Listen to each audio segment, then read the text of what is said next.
If you like the video, make sure to like, subscribe, and comment for more videos like this. What are the strangest, scariest, most paranormal, creepy, or unexplained things you've encountered outdoors, in rural areas, or even in your own home? I study law and am roughly 19 years old. Aside from taking a few medications for my asthma, I don't use any drugs. I returned to my hometown, a remote village isolated from the main town, during my semester break. This hamlet is a gorgeous oasis, full of gardens, trees, agriculture, and a river. Our home is bordered by fields and is in the middle of a tiny, dense grove. An old, deserted well that is currently covered in metal grills stands next to an ancient mango tree outside our house. They took this action because the livestock inside kept collapsing and dying. Now that the well was covered, herders and elderly people gathered there. It was pouring rain nonstop on a rainy night.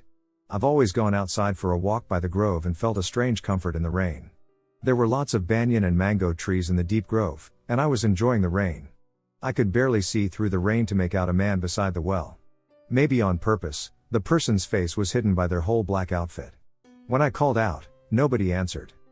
I walked closer, worried that it might be a stranded peasant or a shepherd lost in the storm. Such individuals were frequently provided sanctuary in our servant quarters by my grandfather. A foul smell struck me as I got closer, strong enough to cut through the damp air from the rain. The stench was of something rotting, and it had been rotting for quite some time. I stopped 15 meters from the well, next to the mango tree, and cried out once more. My hypothesis that the figure was a shepherd was reinforced when I noticed that it had a long staff, which is used to herd animals. Still, they stood there, heads bent. There was silence when I called to the figure, and then it rose. I'm not sure because it was all too indistinct, but his silhouette against the stormy sky appeared to be pointing skyward. I perceived faint muttering, as though he was attempting to communicate while staring up at the sky. With the strong downpour, it was difficult to hear him. Then a deep, resonant "go away" came from within me. It was a voice I felt rather than heard. My body felt the vibration, which caused chills to run down my spine. The rain felt almost warm, and I started to feel lightheaded. I turned and fled back to the house as panic struck and I started sneezing uncontrollably. An extremely bright flare and a deafening explosion ensued as they entered the house. My ears were ringing from the intense loudness, and I was having trouble breathing, which made my asthma flare up. Searching for my inhaler, I frantically inhaled. My grandparents questioned me, concerned about my condition, but I didn't provide an explanation. I went back to my room and fell asleep quickly and deeply. When I woke up the next morning, the mango tree, which had formerly been tall and sturdy, had turned into a blackened shell. My grandfather clarified that the tree had been completely destroyed by a huge lightning strike that had occurred during the night. I would have died from its wrath if I had stayed there. In high school, my friends and I used to trespass on the Cold Harbor battlefield late at night, ghost hunting, if you will. It was a pretty significant battle in the Civil War, and a lot of people died there, obviously. One night, I swear, I saw someone marching in place, probably 20 feet ahead of us, holding what I thought was a lantern. I wanted to go closer, but my sister panicked, and we left. On a different night, I was there with friends, and I was the one driving.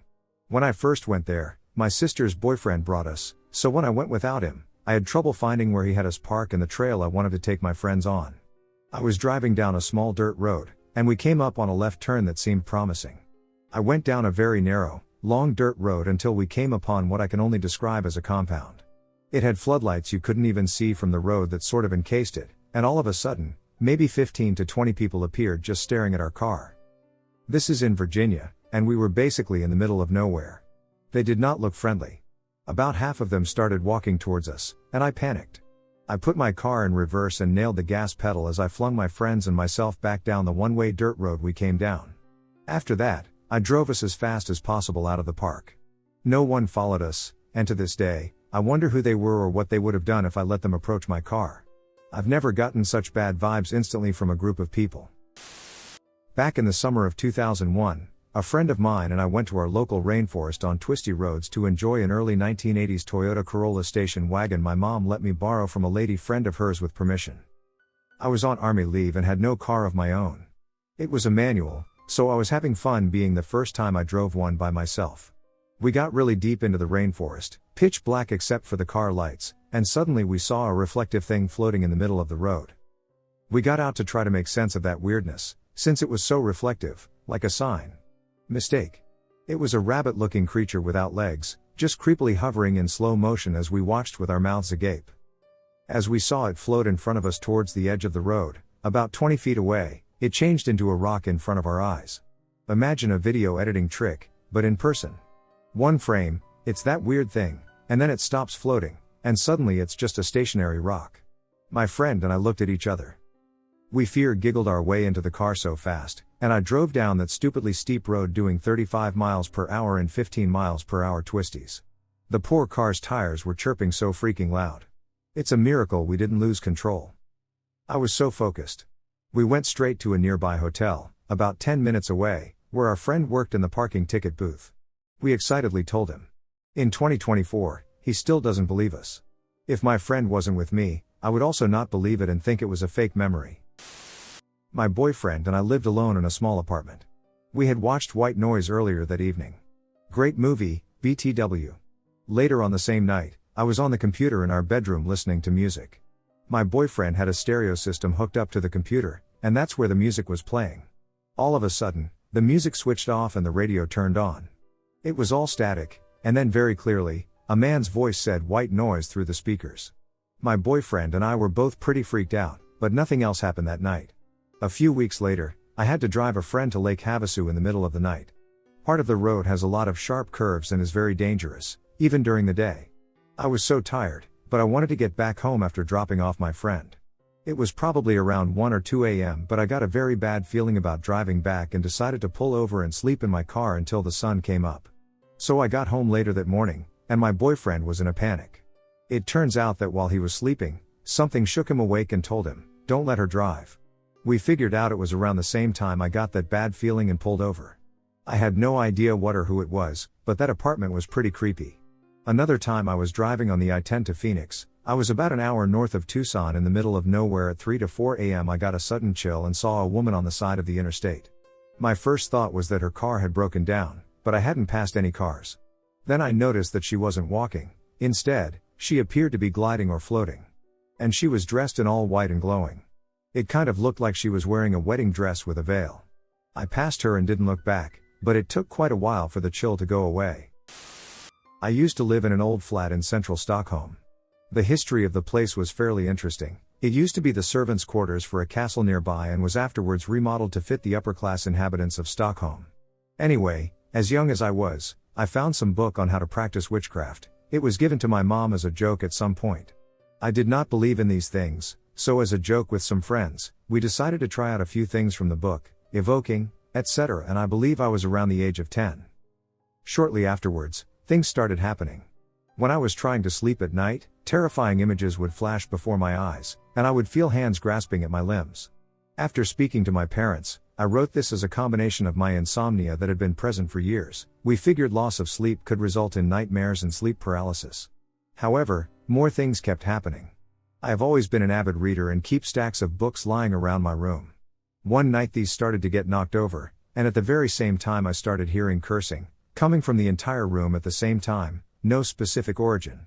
Similar things would happen almost every night around 3 a.m. I had nightmares about a narrow passageway in our flat, that I was running through it and gray hands grasped for my legs. Another time, I heard a sound almost as if small objects were being flicked against my closed door. Again around 3 a.m. I figured it would be one of my sisters, so I attempted to open the door, but to no avail. Someone was pressing it shut. After a while of pulling, it swung open, revealing no one in a dead, quiet house. As these things were becoming more frequent, I started seeing sinister-looking people walking up and down the hallway, which I kept having nightmares about. These things kept happening until I was 17 and finally moved out. There are more stories, however, I have very little time at the moment. I believe a couple of weird things have happened in the flat to the rest of my family, but nothing as significant or frequent as what happened to me. There have been occurrences since, but not as disturbing as the ones in that particular flat.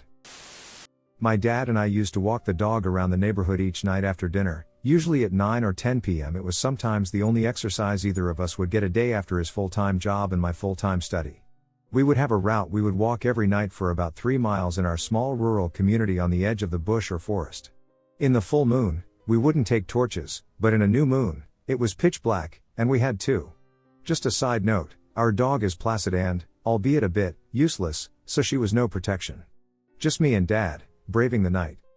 One night, Just as we were coming home, Dad and I were chatting loudly away, walking down the middle of the road, when I heard a rustle to my right. Dad was only a few paces away from me but couldn't hear with his bad ear facing the sound. I immediately shined my torch in that direction, and directly in front of me is this enormous dog. Feet splayed, head down, snarling, teeth bared, and with the torch light reflecting off its eyes, it looks positively demonic. Not 5 meters in front of me. Naturally, I nearly shit myself. It's pitch black, my dog doesn't recognize this dog, and it's just this beast in the middle of this nothingness of darkness. I yelled and pulled on my dad's arm, and he, duck, this still freaks me out thinking about it, shined the torch exactly where mine was. My aim had faltered a little, and the gaze of the torch moved slightly. But Dad shines his torch in the exact spot.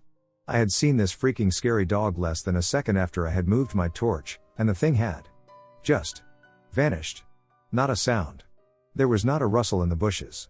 We were walking in the middle of the main road, and it just disappeared. We shone our light all around, and nothing. What I just can't get over is how menacing and purely frightening this dog was when I saw it. And it was close enough and big enough that it could have taken me down easily. Then just to poof vanish in literally a blink of an eye. The most common is the voices phenomenon. You're hiking in the woods, and you hear people talking. You pause, look around, and even wait to see if there's someone coming around a switchback, but no one appears. Speaking to other outdoor types, this seems to be a pretty common occurrence. The mountains carry voices better than you'd think. Another time I was camping in Shenandoah National Park, not at a shelter or off the ad, but in the back country a couple of miles from Skyline Drive. The dog tends to growl at every twig snap or woodland creature she thinks she hears. Around 2330 or so, she abruptly stands up, crawls out of the sleeping bag, looks at the wall of the tent, then crawls back into the sleeping bag. About a minute later, a flashlight abruptly turns on and is pointed at my tent. I hadn't heard anyone walk up, no mean feat as this was in the late fall after all the leaves had fallen off, and I got out my pocket knife to prepare for my role in a slasher flick. Light turns off, and straining, I tried to hear if the individual was walking off or not, but I never did. A few more times during the night, the dog crawled out and repeated her stare into the night, retreat bid, but the flashlight didn't return. What's creepy about this is that she went with whoa. I'm going to be quiet about this. When she's growled at bears that have been near our tent before. I'd initially thought that it might have been a park ranger, but if the dog detected the same individual multiple times, I'm now thinking poacher. Or axe murderer. The scariest thing was that I was on my way home from being out of town one night, and my dad called and asked if I could shut some irrigation valves off. Basically, like shutting off a water faucet at the start of each row, we usually ran 20 to 30 at a time. I didn't have a flashlight, so I just pulled my pickup up to the first valve and shut them off with the light from the headlights. I get about halfway down when it goes kind of about chest high, almost like a dog with mange or something, but it has very spindly, undog-like legs, like a deer. Something like a dog's head, but the proportions were all slightly off. It had a big rectangular snout, much too block-shaped for a dog. Big ears that stood straight up like an alert dog but were just a little too big to look natural. It stumbled into some thicker brush, and I jumped back into the truck, and my dad and I both just kind of said, "What the F was that?" He got onto a big chupacabra kick for like 2 months after that, and I admit that some of the depictions do kind of look like what I saw. But really, I still have no idea what it was. I think something was just sick and mangy enough that I couldn't quite recognize it. When I was 12, I went to a friend's house for the day. This was in the UK. My friend's parents were very rich and had this mansion-type place way out in the countryside, North Wales. She had 6 siblings, and her parents were hippie artist types who just let the kids run wild, and we basically never saw them the whole day. Anyway, we were really into acting, so we decided to practice the play we were in our drama group. We went into what was really a ballroom, a massive room with hardly any furniture, lots of paintings, big windows, and French doors. As she was doing her thing and I was watching, I saw a shadowy person walk into the room through the big, folding doors behind her. But the person walked sideways, like a crab, so they were actually sidling towards me. She seemed to see nothing and was acting her socks off while this thing came across the room. I saw that it was male, quite tall, and moving in a way as if it didn't want to be seen, like I might not see it if it went sideways. But I did, and I sat there with it, getting closer and closer until I jumped up and ran towards my friend, yelling to get out. We did, and she was all, "Oh, that, yes, people have seen it before. We just ignore it. I mean what the capital F." So, This is a true story that happened to me, which I am weary to share, as there have been many times where I have opened up only to be met with ridicule. Please take this seriously, because I do. Back in 2008, my girlfriend and I decided to go to an abandoned mental asylum off of Highway 82 in Alabama called Old Bryce.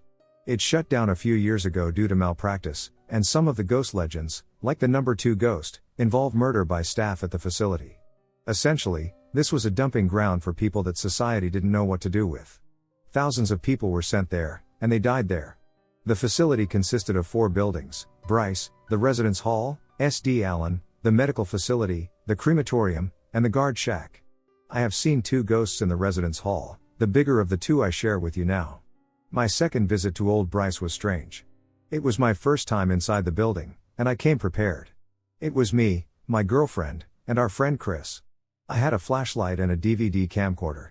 Through the main entrance is a staircase on the right, which zigzags up to the 2nd floor, complete with an anti-suicide fence at the top.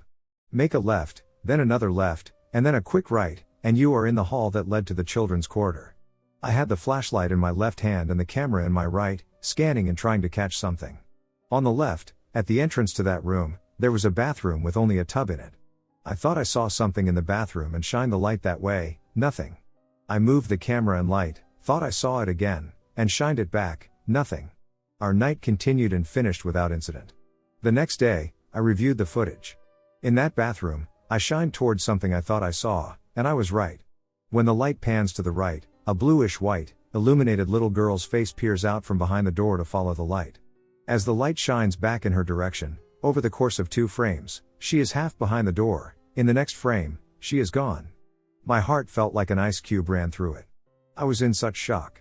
I proceeded to show everyone I knew. The girl's appearance was that of someone younger than 10, with parted hair in the middle, an unusually large forehead, and some apparent deformation or disorder.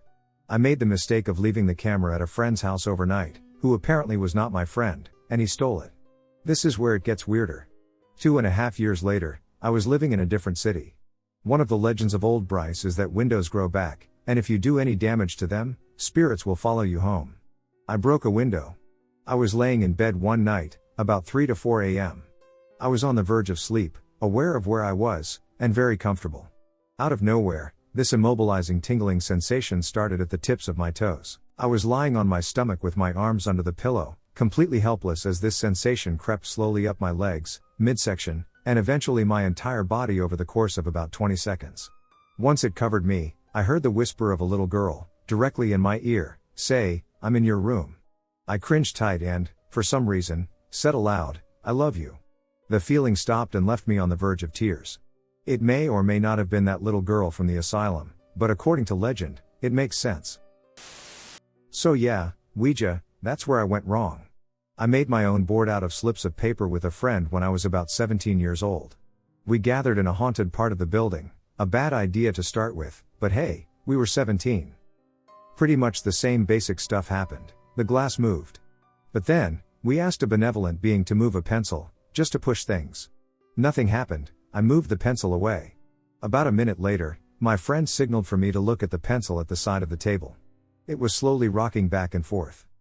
Okay, scary, but not too bad. Then we tried to get in contact with my grandmother. I was dead for a few years, but I always thought she was around anyway. She was somewhat of a psychic, as I was led to believe. Through the board, we correctly identified my grandfather's name, which I didn't know at the time but got my mother to confirm. While still in contact with Nan, my friend looked down. He looked up again, and suddenly tears were streaming down his face. Literally sobbing. He hadn't noticed. I had to ask him to touch his own face, and he felt the wet tears. He was scared shitless. He looked down and up again, and his face looked as if nothing had happened. We thanked Nan and all other entities, rounded off, tore the slips of paper, and washed the glass. I haven't quit since then. I grew up in southern New Jersey. When I was a younger man, my friends and I would spend at least one night a week looking up and testing Weird NJ stories. For those who don't know, Weird NJ is a publication that prints ghost stories and such from around the Garden State. I have a few good stories from this part of my life, but I've decided to settle on the one time I legitimately felt like I could probably have been murdered. We were investigating the mysteries of Clinton Road, Apparently a hotspot for paranormal activity due to cult activity and KKK lynchings and all kinds of bad things that make you question whether or not society as a whole was really a good investment of mankind's time and energy. I should also likely mention that Clinton Road is technically 2 lanes but is only wide enough for 1 car to traverse. Furthermore, there are no streetlights, so you can see every star in the sky, which is actually quite nice, if catastrophically dark, when passing under the thick canopy of foliage that encapsulates parts of the roadway. Now, Clinton Road has more than one haunted attraction along its 4 or so mile length. First on our agenda was the bridge. The story goes that a little kid dropped his ball over the lip of this little, tiny bridge and fell over the railing, trying to get it back. Under the bridge is a shallow bed of cedar water and gravel, so the little boy snapped his neck and died. The story in Weird New Jersey stated that if you throw a coin into the water, the helpful spirit of the child will throw it back up to you. So, myself and 2 friends parked the car a few hundred feet from the bridge and walked over. Along the way, all 3 of us heard what sounded like metal scraping along the pavement directly behind us. We whipped around and saw the faintest hint of a spark fading away. Its incandescence was grossly intensified by the crushing darkness of this backwoods road. Slightly rattled, we continued onward. We sat on the guard railing and tossed a coin into the water. Sploosh. Followed by nothing. We waited and tossed another coin. Sploosh. And nothing more. As we were preparing to call it and move on to the next location, we heard a soft splash. Followed by another. Then another. I turned on my flashlight and scanned the water below. Some soft rippling, but nothing alarming. I searched the banks at the water's edge and found nothing.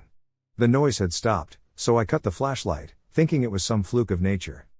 As soon as the light went off, the splashing resumed and intensified. Louder and faster. Coming from below, in the water, and toward my friends and me. I turn the light on, and again, the noise immediately quiets, though this time the water is rippling much more noticeably. Concerned but not scared, we cut the flashlight one more time. This time, it sounds as though a rather large man is barreling toward us from the water below. My friends and I look at each other and silently agree to run away. Discretion is the better part of valor, after all. We pile into the car, and my friend fires up the engine and peels the duck away from whatever perceived demon was chasing us. We cross over the bridge and around the dead man's curve that immediately follows it when he slams the brakes. A massive herd of deer is crossing the road slowly. Honestly, more deer than I've ever seen at one time. Easily 100 or more. We patiently wait, and as the deer exodus comes to a close, the car inches forward. At this point, a fawn confidently strode into the road, slowly turned its head into the headlights of my friend's SUV, and screamed. Its scream sounded like that of a small child, the panicked, painful scream of a little girl, wordlessly begging for her life, pleading for help. It was an otherworldly, mournful sound that makes the hairs on my neck stand up whenever I think of it, some 10 years later. So there's this really dangerous county road in my county. I think it's actually County Road 13, but no one calls it that. It has a name like Lost Lake Road and a few others, because they like to keep things confusing in my county. It always claims a few lives every year. But not on the part I thought. There's a few very curvy portions that go through a wooded area, but all the accidents happen a few miles after that in the faraway area that is near a swampy area by a small development. My mom always told me never to drive there because it's so dangerous. One night I'm driving home from a friend's house. It's late, and I had one headlight out. I figure I can get away with my brights being on the dark county road, no one is there, and the sheriff is always hanging out on the highway. I'm cruising a long way, trying not to fall asleep because it's 3 in the morning. I come up on the crash zone, and I see something in the road. It looks like a deer. 3 of them ran into the road. I slammed my brakes so hard that I heard them squeal. Then, the deer start standing upright, like people, but they aren't humans. I can't really see them because my eyes are so bright. They started coming towards me, and I ducking floored it. I don't know why, but I did. I fully expected to hear a loud thud that would destroy my car, but I didn't. They were gone. A friend of mine lives out in the country, like a super backwoods country area. One night, 3 of us, 2 of my friends and me, were all at his house, swimming in his above-ground pool. So before I go any further, I have to discuss Bilo. Bilo is the nickname we gave to his fictional, deformed brother, who lived on his property. It was kind of a running joke in his family that they had one son who was deformed, and he lived on their land. Weird, I know. So we were all in the pool just hanging out and talking when, from the corner of my eye, I saw a black silhouette. It was on the other side of the fence, and it looked very large. It had the appearance of a wolf standing on its hind legs. My friends didn't see it at first until I told them.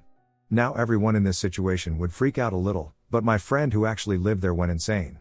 He jumped out of the pool and ran into his house at full speed. I left my other friend and me in the pool, freaking out. We sat around just looking at this figure that appeared as though it were staring right at us. We shortly thereafter ran to our cars, which were parked close by, and called our friend. Eventually, we all met up again on his porch and talked about it. We were still sacred, but the kid who lived there still seemed really messed up. He was shaking and barely wanted to talk. I'll never know exactly what I saw that night, but there is still one question I can't shake. Did my friend know something that we didn't? Was his family joke about his deformed brother more than just a joke? I always got that feeling that maybe, just maybe, there was something he wasn't telling us. I have had a few ghostly things happen. First, I was about 10 years old and was sleeping on the top bunk of my bunk bed when my door opened and I woke up. Since I'm about 5 feet in the air, I could only see the head of a figure come in. I think it is my stepdad messing with me, so I say his name and get no response. I sit up and can clearly see a full silhouette standing halfway behind my door. The figure keeps hiding behind it and peeking back out. I said, "Mike, I can see you, stop messing around," so eventually I crawl over and turn on the light, and nobody is there. You freaked me the F out. Second, I was a senior in high school and stayed at my best friend's house. I have stayed there a million times, and nothing weird ever happened or was creepy because it was a brand new apartment. One night, I'm lying on the floor in a sleeping bag and can't fall asleep. I'm facing the door, and the knob begins to turn. I hide under the sleeping bag and am peeking through a small hole, and I can see someone peeking in. I throw the bag off my head to confront them because we're the only ones home, and the door slams shut. I open it, and nobody is there. I lay back down, and 5 minutes later I see the ducking knob turn again. I cover my head again and see someone peek in until I pull my covers off and the door slams. I'm terrified now, but my friend is still sleeping through all this so-called shit happening. This goes on for an hour of the door repeating to open when I'm pretending I'm not awake or looking, but when I show my face, the figure hides its face and slams the door. Some weird stuff I can't explain. Last summer I was driving home from a family party. The party ended pretty late, so I was driving back at around 1 or 2 a.m., and to get back down to my place from the house I was at, I had to drive down this pretty windy little mountain road. Now there are a few homes on this road, but for some reason there are only 2 street lights on the entire road. Anyway, I was driving down this road, and after I had passed the street lights, I saw this figure in the distance just standing in the middle of the road. Mind you, this was in the part of the road with no homes to either side, just a cliff to one side and a rocky wall on the other. At first, I thought it was just my imagination playing tricks on me, but I had not had any alcohol that night because I knew I would be driving, so I slowed down and turned on my lights to see what it actually was. The figure turned to me, and it was the most horrifying looking old woman I had ever seen in my life. She started to laugh for some reason and began running, and I mean a full-blown ducking sprint towards me, so instincts just kicked in, and I managed to maneuver around her as fast as I could and speed home. After passing her, I checked my rearview mirror, and she was just standing there in the middle of the road. To this day, I have no idea what she was doing up there. I've driven down that same road late at night but never seen her or anyone else wandering the road any time after sunset. Needless to say, I couldn't sleep that night. Oh man, I've got a good one. Most people probably won't believe it, but I swear it's the truth. I had a horse farm that bordered a vast forest and a well-known river in East Tennessee. I didn't do much farming there. Some vegetables, mostly stabled and raised quarter horses. Anyway, I had 4 younger brothers and a neighbor who was a couple years older than me. This was the early 90s, and all we did was hunt those woods and duck around exploring all the time. We weren't supposed to cross the culvert of the river into Tennessee Wildlife Resources land, mostly because we weren't supposed to hunt there and our parents didn't want us getting into trouble. One day, when I was like 13, we stopped going there for a different reason. We were way deeper into that part of the forest than we were supposed to be. Further than we had ever been before. One of my brothers noticed a pine thicket that had a bunch of trees, 14 feet tall, that were broken off at about 8 feet and all laying pointed deeper into the woods. It was just a small stand of pines, but I'd say there were 24 trees, all snapped off and pointed in the same direction. My first instinct when I saw those trees was absolute dread. I knew that wasn't natural, and I wanted the duck out of there. My neighbor was a complete psychopath. I always thought he had a death wish. He wanted to explore the timber that was across a small clearing where this abnormality was pointing. Something in me was screaming to get the hell out of there, but he and 2 of my younger brothers were determined to see what was beyond that small clearing. About the time we crossed into the clearing, we heard what sounded like someone coming through the woods where we had just been. At this point, I was completely terrified, and my neighbor and brothers were laughing at me, calling me a pussycat, and, just giving me absolute hell about it. When they walked back towards the pine thicket, I went wide and was taking a long way back to the trail that would take me to where I wanted to be. My position, having been backtracked, had me about 50 yards from them in that thicket, but I could see them. All of a sudden, I hear screaming, see my neighbor come flying through the air, and hear my brothers yelling and crying and heading my way. At first, I didn't see it, but after this thing, oh my God. It still unnerves me. This thing let out a scream that you felt more than you heard. It had to be 10 feet tall. Human looking and covered with jet black hair. At this point, we were all running for our lives, and this thing didn't give chase, we didn't think. We ran for what seemed like miles, and when we couldn't anymore, we all collapsed on the ground, just on the line for our property. We were all hysterical, but this thing had picked my neighbor up and launched him 20 feet in the air. It broke his collarbone and everything. As we were composing ourselves, that damn scream again. And it was close. We never saw it again, but it got its point across. We never went back there again. We didn't tell our parents what happened until about 2 years ago. I'm 41 years old, and our neighbor to this day refuses to talk about it. We told our parents that he fell out of a tree, and we all got scared that day. What were we supposed to tell them? That Sasquatch threw Jason like a baseball, and he broke his collarbone? Anyway. That's my buried trauma from childhood. When I was a kid, I went to this big church downtown.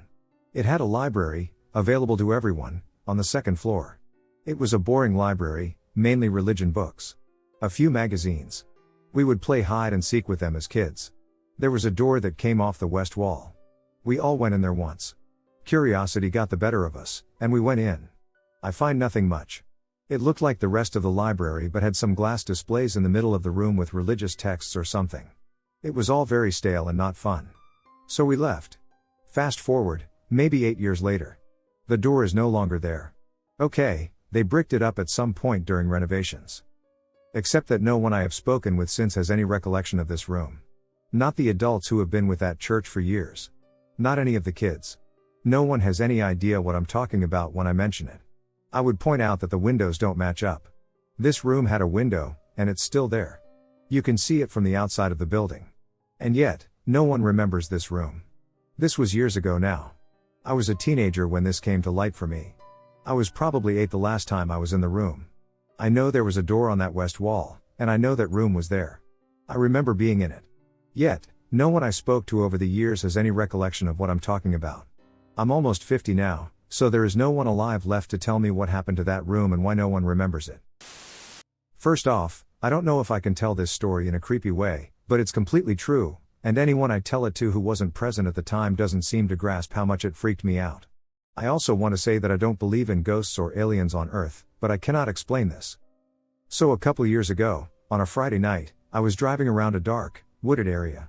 My girlfriend was in the passenger seat, and my friend was in the back. We didn't really have anywhere to go, so we were just looking for a spot to park and chill. So I turn onto this dark, empty street that leads to a secluded park in the woods. As I'm making the turn, I spot something in the corner of my eye, right on the edge of the light from my headlights. The hair on my back stood up because something was not right about whatever I saw. It's hard to describe, but I'll try. It looked like a Doberman walking on its hind legs with short, skinny arms. It was about 3 or 4 feet tall. I figured it was probably some animal, like a raccoon or something, and I was just bugging. But then here's where it got weird. About 10 seconds after we passed this thing, my friend in the back seat says, "Yo, this is going to sound like a stupid question, but did you just see some weird dog head thing walk by back there?" Before I could say anything, my girlfriend chimes in, "Holy SHT. I wasn't going to say anything, but seriously, what the duck was that?" So I stop on the side of the road and we all talk about what we saw, and it turns out we all saw this bizarre bipedal Doberman creature. My friend says we should turn around and see if we can find it. Like I said before, I don't really believe in the supernatural or whatever, so I was down. My girlfriend was very reluctant, but she agreed because she's a good sport. So as I'm putting the car in drive to do a U-turn, we all hear this scream coming from behind us. It sounded like young girls screeching or something. My girlfriend starts crying, and my friend just starts slapping me on the back, shouting, "Go! Go! Get the duck out of here!" I peel out and drive until we are back in a residential neighborhood with streetlights, never looking back. To this day, none of us can figure out what the duck we saw. We'll bring it up and joke about it, but it still kind of freaks me out. Anyway, that was probably the creepiest thing to happen to me. I live on a very, very remote island with a population of about 1,000. When I was 12, me and my best friend decided to go camping up in the middle of the hills, far away from any houses. This is before the island had any mobile phone signal, so we didn't have a phone, but I brought one of these old alarm clocks that light up when you press it to tell us the time. Anyway, after a night of lighting fires, etc., we fell asleep until I woke to hear somebody shouting outside. The voice was male and sounded old, and I could hear him getting closer and closer to our tent. At this point, I'm frozen, and the man sounds like he is only about 15 feet away from us. I turned to the clock and tightened it up to 4:05. What on earth was an elderly man doing up in the middle of the hills at 4:05 a.m.? At this point, I started listening to him, and, in the local language, he was shouting, "Cobb hail thu? Thig and Seo a Boster, Cobb hail thu." Which translates as "Where are you? Get here, you bastard, where are you?" At this point, I'm seriously shitting myself and reaching over to nudge my friend and tell him there is somebody outside. My friend opens his eyes for a second, listens, and says, "It's probably somebody looking for his dog." And goes back to sleep in the absolute asshole. However, since he was half asleep, he can't remember me waking him. Anyway, I didn't go back to sleep after that. The man left quicker than he came. 2 hours later, my friend woke again, and I told him we'd be going home. In hindsight, my friend said that obviously it wasn't an old man looking for his dog. Because of where we were and the type of people who live on the island, nobody would go up there at 4 o'clock looking for a dog. I'm convinced, ghost. Believe it or not, that's fair enough, but I've grown up hearing far too many stories like this to definitely say it wasn't. We lived on a farm for a while in Ireland, well out in the middle of nowhere, just outside of Ballymahan in County Westmeath. As the story goes, a man used to come home every night to the house he lived in with his mother. He'd come down the road, come in the back door, go down the hall and into the kitchen, and then pull out a chair to sit at the table and have something to eat before going to bed. From her bed, his mother heard him repeat the exact same pattern every night. The last night, though, after she heard the door, the steps, and the sliding chair in the kitchen, the man was found dead the next morning, hanging from a tree beside the gate to the field he would have crossed as a shortcut to the last stretch of the road to our home. The gate was left open by the way, which doesn't make sense because we all kept cattle in that field and they could have easily gotten out. The implication was that he never physically made it home that night, but his spirit did. My grandparents moved into that house, and my mom grew up there. Granny claims she heard the ghost herself a few times, but what really gets everybody upset is that to leave our farm, you had to walk down that lonely road and go right past that gate, and many a time it would be open even though you knew there was no way anybody in their right mind would forget to close it behind them. The cattle did sometimes get lost. Believe me. When you're a little kid, and having heard that story a few times and having to walk down that road alone in the early hours of the morning to go check the cattle didn't wander off, you don't walk past that gate, you run like hell past it. And when you upset a resting flock of birds and they all alight, you scream for all you're worth. Granny might have been pulling our legs, I suppose, but this was Ireland around the 1920s and 1930s, when the original events took place.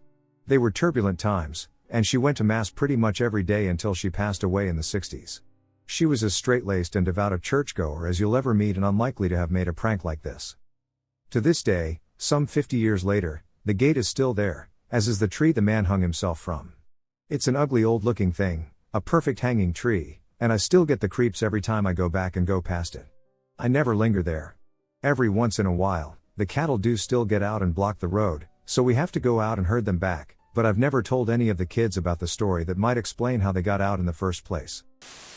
I was 17 years old and had just moved into a new house with my mom and brother. My bedroom was located directly above the front porch, and any movement up the porch steps, etc., was clearly audible when I was in my room, an old house. I was in bed reading. My mom and brother were already asleep when I heard footsteps walking up the porch steps. I crossed the porch, and a key was put into the lock, and the front door opened.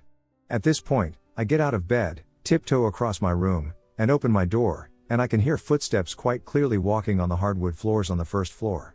The upstairs bedrooms were all off of a central landing, so the sound would carry clearly, being directly below. I listened to someone walking around for a minute or two and then go and wake up my mom and tell her I think someone is inside. When we go back out to the landing, there is nothing to hear, but my mom sees how freaked out I am, so she calls her boyfriend at the time, and he comes over to check it out. When he gets there, we let him in, and I notice that the chain on the front door is still locked, as is the back door. He checks stuff out and can't find anything, and so I go back to bed, thoroughly confused and frightened. After that occurrence, my brother and I would hear walking on the first floor when we were home alone and hanging out in the basement. The first few times this happened, we would run upstairs with baseball bats looking for whoever this was and never find anything. After that, it just kind of became a regular thing. We would just yell "shut up" when we heard it, and it would stop. It turns out that the guy who owned the house for several owners prior to us ended himself in the basement. I'm a very skeptical, rational person, but I simply have no explanation for these occurrences. My grandmother is getting pretty old now, so she tells this story more often than she used to. In the 1960s, she took her 3 young kids and left her abusive husband. The only house she could afford to rent at first was a ramshackle, 4-room farmhouse in the middle of nowhere. It didn't even have indoor plumbing, just an outhouse and a well out back where they drew water. According to her and my mother, every night around 2 a.m., they would hear the back door into the kitchen unlock and open. It was an old door, and both those actions had very distinctive, unmistakable sounds. They would then hear heavy footsteps walk across the creaky kitchen floor to the water bucket, and the water dipper would rattle against the bucket, like someone was dipping out a drink of water. And then nothing. It scared the SHT out of her, of course. But once she ascertained that no one was breaking and entering, so there was no one to shoot, she settled down. In her eyes, whatever was happening wasn't harmful. My mom, on the other hand, was the only kid old enough to really understand what was happening, and it freaked her out. So my grandmother decided to get her sister, my great-aunt Sue, to stay over one night. They planned to sit up and see what the hell was going on. My mom wasn't going to join them, but she couldn't sleep and felt safer in the room with them, so she was there as well when 2 o'clock rolled around. They were sitting at the kitchen table, drinking coffee, when they heard the back door unlock and swing open. The thing is, they were staring straight at it, and it didn't move.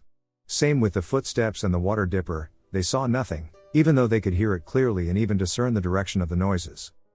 That was pretty much that. It kept happening every night. They didn't stay in that house long because my grandmother found a job and a better rental closer to town, and my mom was super happy to get out of there. So my grandmother still talks about it sometimes, and it's strangely hilarious because she's so unbothered by it. I mean, I would pee my pants.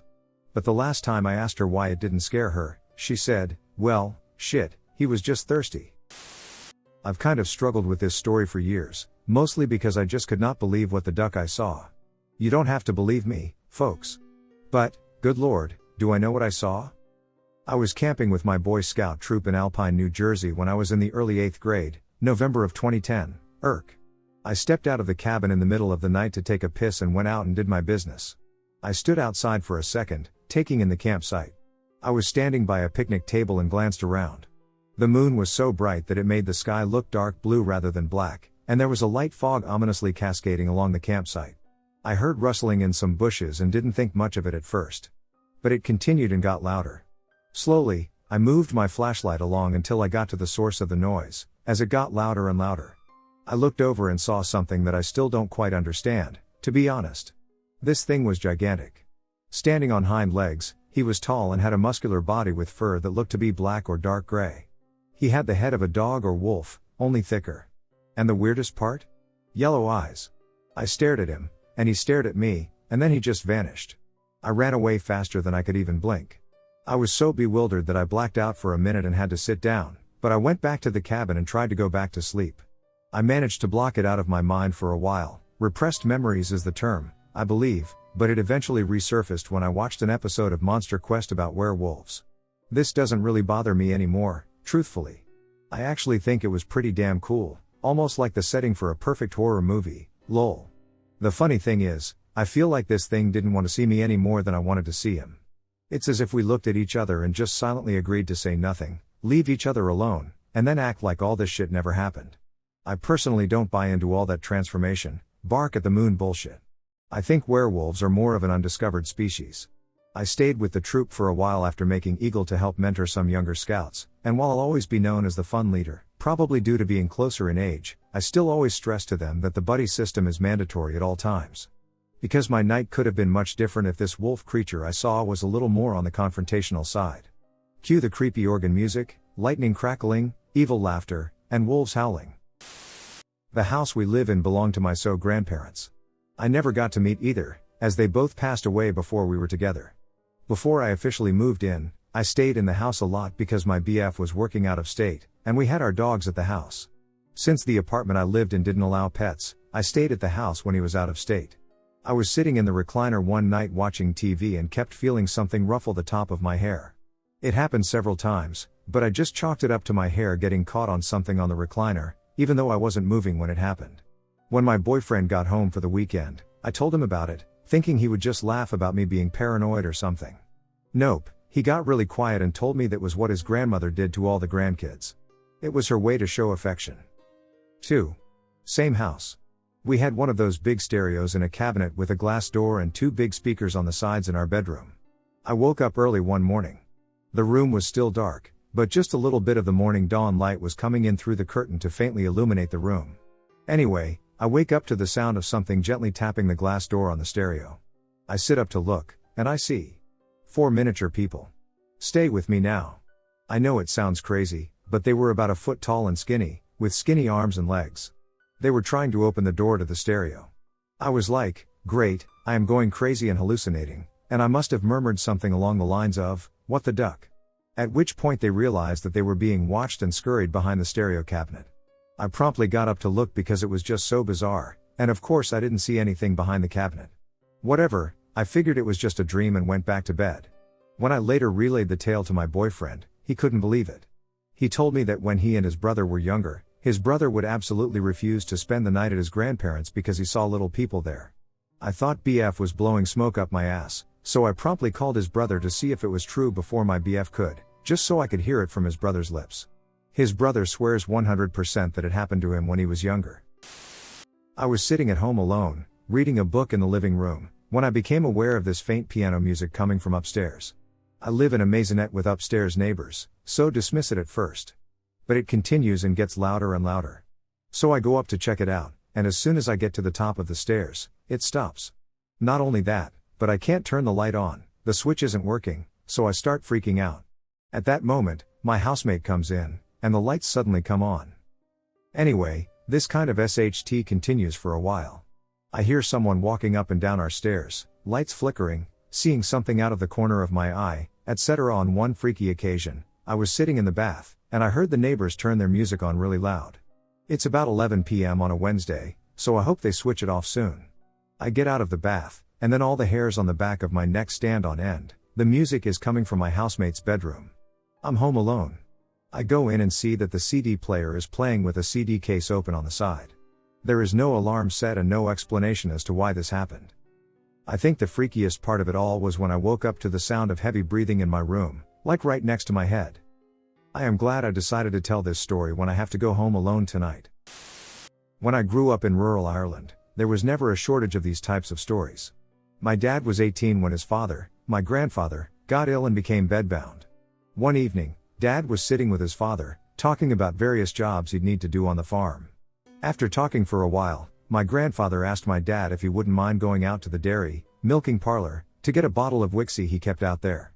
I probably hid it there from my grandmother, who was a bit too generous with the whiskey when guests came. My father went out to the dairy and was looking for the whiskey. The dairy had one little window at the back that looked out onto the farm. On the other side of the window was a pit where all the cow shit from the winter was kept. If you stood in it, you would sink immediately and succumb to death.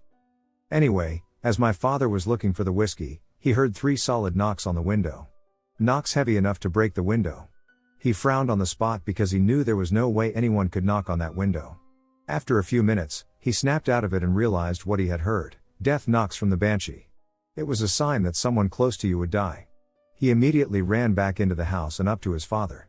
He found his father dead with his 2 hands together, as if he were praying. Dad believes his father knew what was happening but didn't want him in the room to experience it. Dad said he had been in a lot of pain that day. He never found that bottle of whiskey. The town I grew up in had a lake that had a huge dam.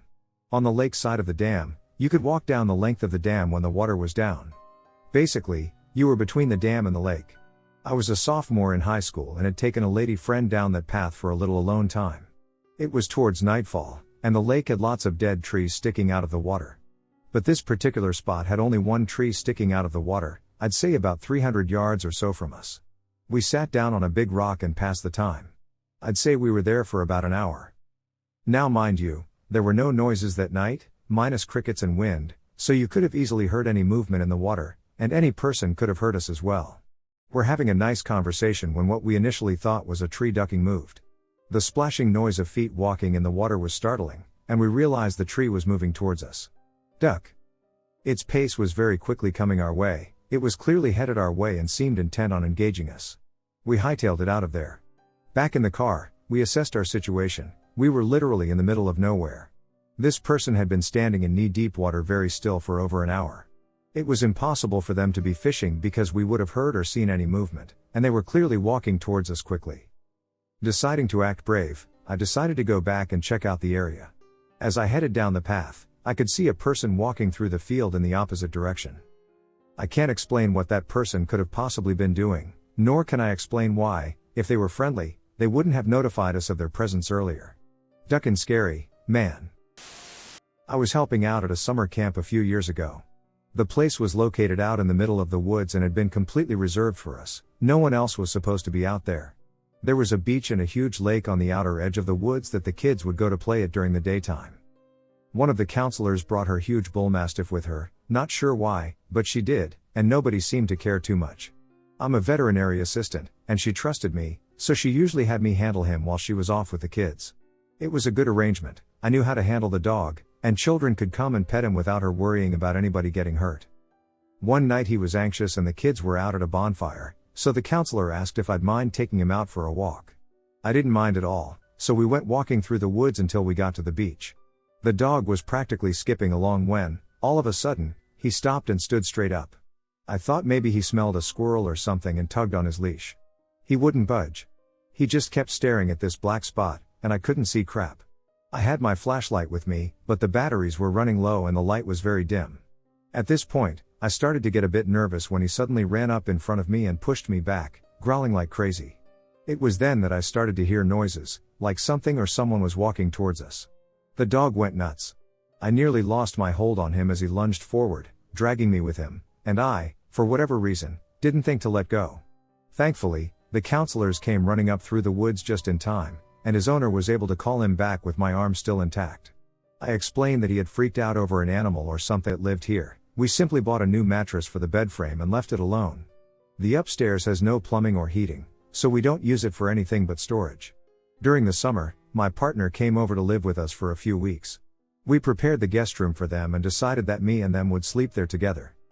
They started having conversations with something in their sleep. A few times we slept in other rooms, and this never occurred then. They'd mumble yes, no, and are you sure? What do you mean? Are you alright? So on. At first, I thought it was because it's a new bed and a new place, so it might have disturbed something in their sleep. But it never stopped.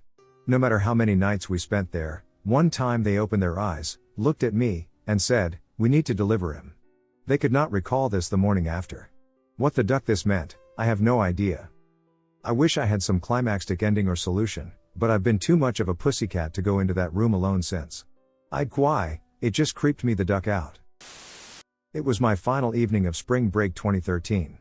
My aunt was driving me to the Jose Joaquin Olmedo Airport in Guayaquil so that I could catch my flight home, and the little white sedan in front of us had its trunk partially closed with bungee cords. We saw what we thought were coconuts rolling around in the trunk, and we were giggling about how someone was going to be pissed when they inevitably fell out when I realized it. It wasn't coconuts, it was a person. I saw their hair and shirt clearly, and my blood ran cold. I looked over to my aunt, and judging by how pale she had gotten, she had seen it too. She told me to get the license number, and we followed the car to a certain point, where we pulled over and she made a short panicked call to 911, hand over her mouth, barely speaking above a whisper. I was very distraught as soon as she collected herself and started driving back to the airport, and she called my cousin to try and reassure me. My cousin thought that the perfect way to calm down his naive gringa cousin, who had seen her first express, was to tell me about the time he got mugged at gunpoint while jogging. His wife ended up calming me down, and I made it back to the airport safely. I don't know what happened to that person in the back. My aunt said the police never told her anything else. Scare the living shit out of me. My whole family is convinced that our cottage is haunted. About 3 years ago, my uncle's wife and her friends were up there on their own, 3 or 4 of them. They were sitting out on the deck right by the back door at about 1 a.m., shooting the shit. One of them says that they can see something on the rocks by the lake, so they all turned and saw the same thing. It looked like a little boy climbing around on the rocks and playing, and he suddenly vanished. They were freaked out, to say the least. Well, a couple days after that, they were talking to my grandma and grandpa about it, the owners of the cottage, and my grandma brought up that she had a very scary paranormal experience in one of the rooms. She was sleeping and was woken up by something pressing down on her chest really hard. She saw a little boy sitting on her chest, and she tried to yell for help, but she couldn't, so she just closed her eyes and prayed for it to go away. When she woke up, she thought she had just had the worst nightmare of her life, until she saw that she had 2 bruises on her chest, right where the pressure was. She did not bring this up until a couple years ago because she did not want to scare anyone from coming up. She did some investigating on her own and found out that the people who owned the cottage before us had a son who drowned in the lake. Crazy shit. I'm a man of science, but this memory of mine from when I was like 12 is still as vivid as that day is today. You see, I recently joined the Boy Scouts. We had an annual easy-peasy camping trip to a site out in the deep country where we lived. There is almost no light at night. I can see almost every star it feels. Anyway, the night started off weird. We had a small campfire going, and when I was poking around in it, it suddenly exploded. There could be an air pocket in the wood. Could have been some kid throwing something in there shouldn't. But it scorched my arm. I was fine. So into the night, everyone goes to bed but me and 2 other guys. An older one, and another boy my year. This older kid was a loser and a liar, but I was young and trusting at the time. As we sat around, he began to tell us a ridiculous story about his secret military jet fighter pilot status. We ate it up. The thing is, he couldn't prove it. Until suddenly, a light in the sky started to shine. It was dimmer than a searchlight but brighter than any star. And it didn't seem to come from that far away. He tells us it's one of his military buddies, and he can signal him with a flashlight. So he flashes the light in the sky in some patterns, and it just turns and flies away. This made me think maybe there was some truth to his stories. So then us 3 are goofing around and find some long metal poles you'd put up and wrap tape around for like a cross-country race or to funnel people to a ticket booth. And we start throwing these around in a field a bit off from the scout camp. This is when I realized the moon. It was huge. I didn't remember it being this large before that night. Between that and the stars, it was clear as day out in this field at night. So we were chucking these stakes like spears. Getting them to stick to the ground. When we all suddenly stop. We all heard it. Someone was calling out in the night from what sounded like far away. We listened closer, the voice was slightly louder. Hey! It was definitely a drawn-out hey. Someone was calling to us. But there are 2 things about the voice we noticed right away. 1, it was feminine. A young gal. Can't be older than 11 or so.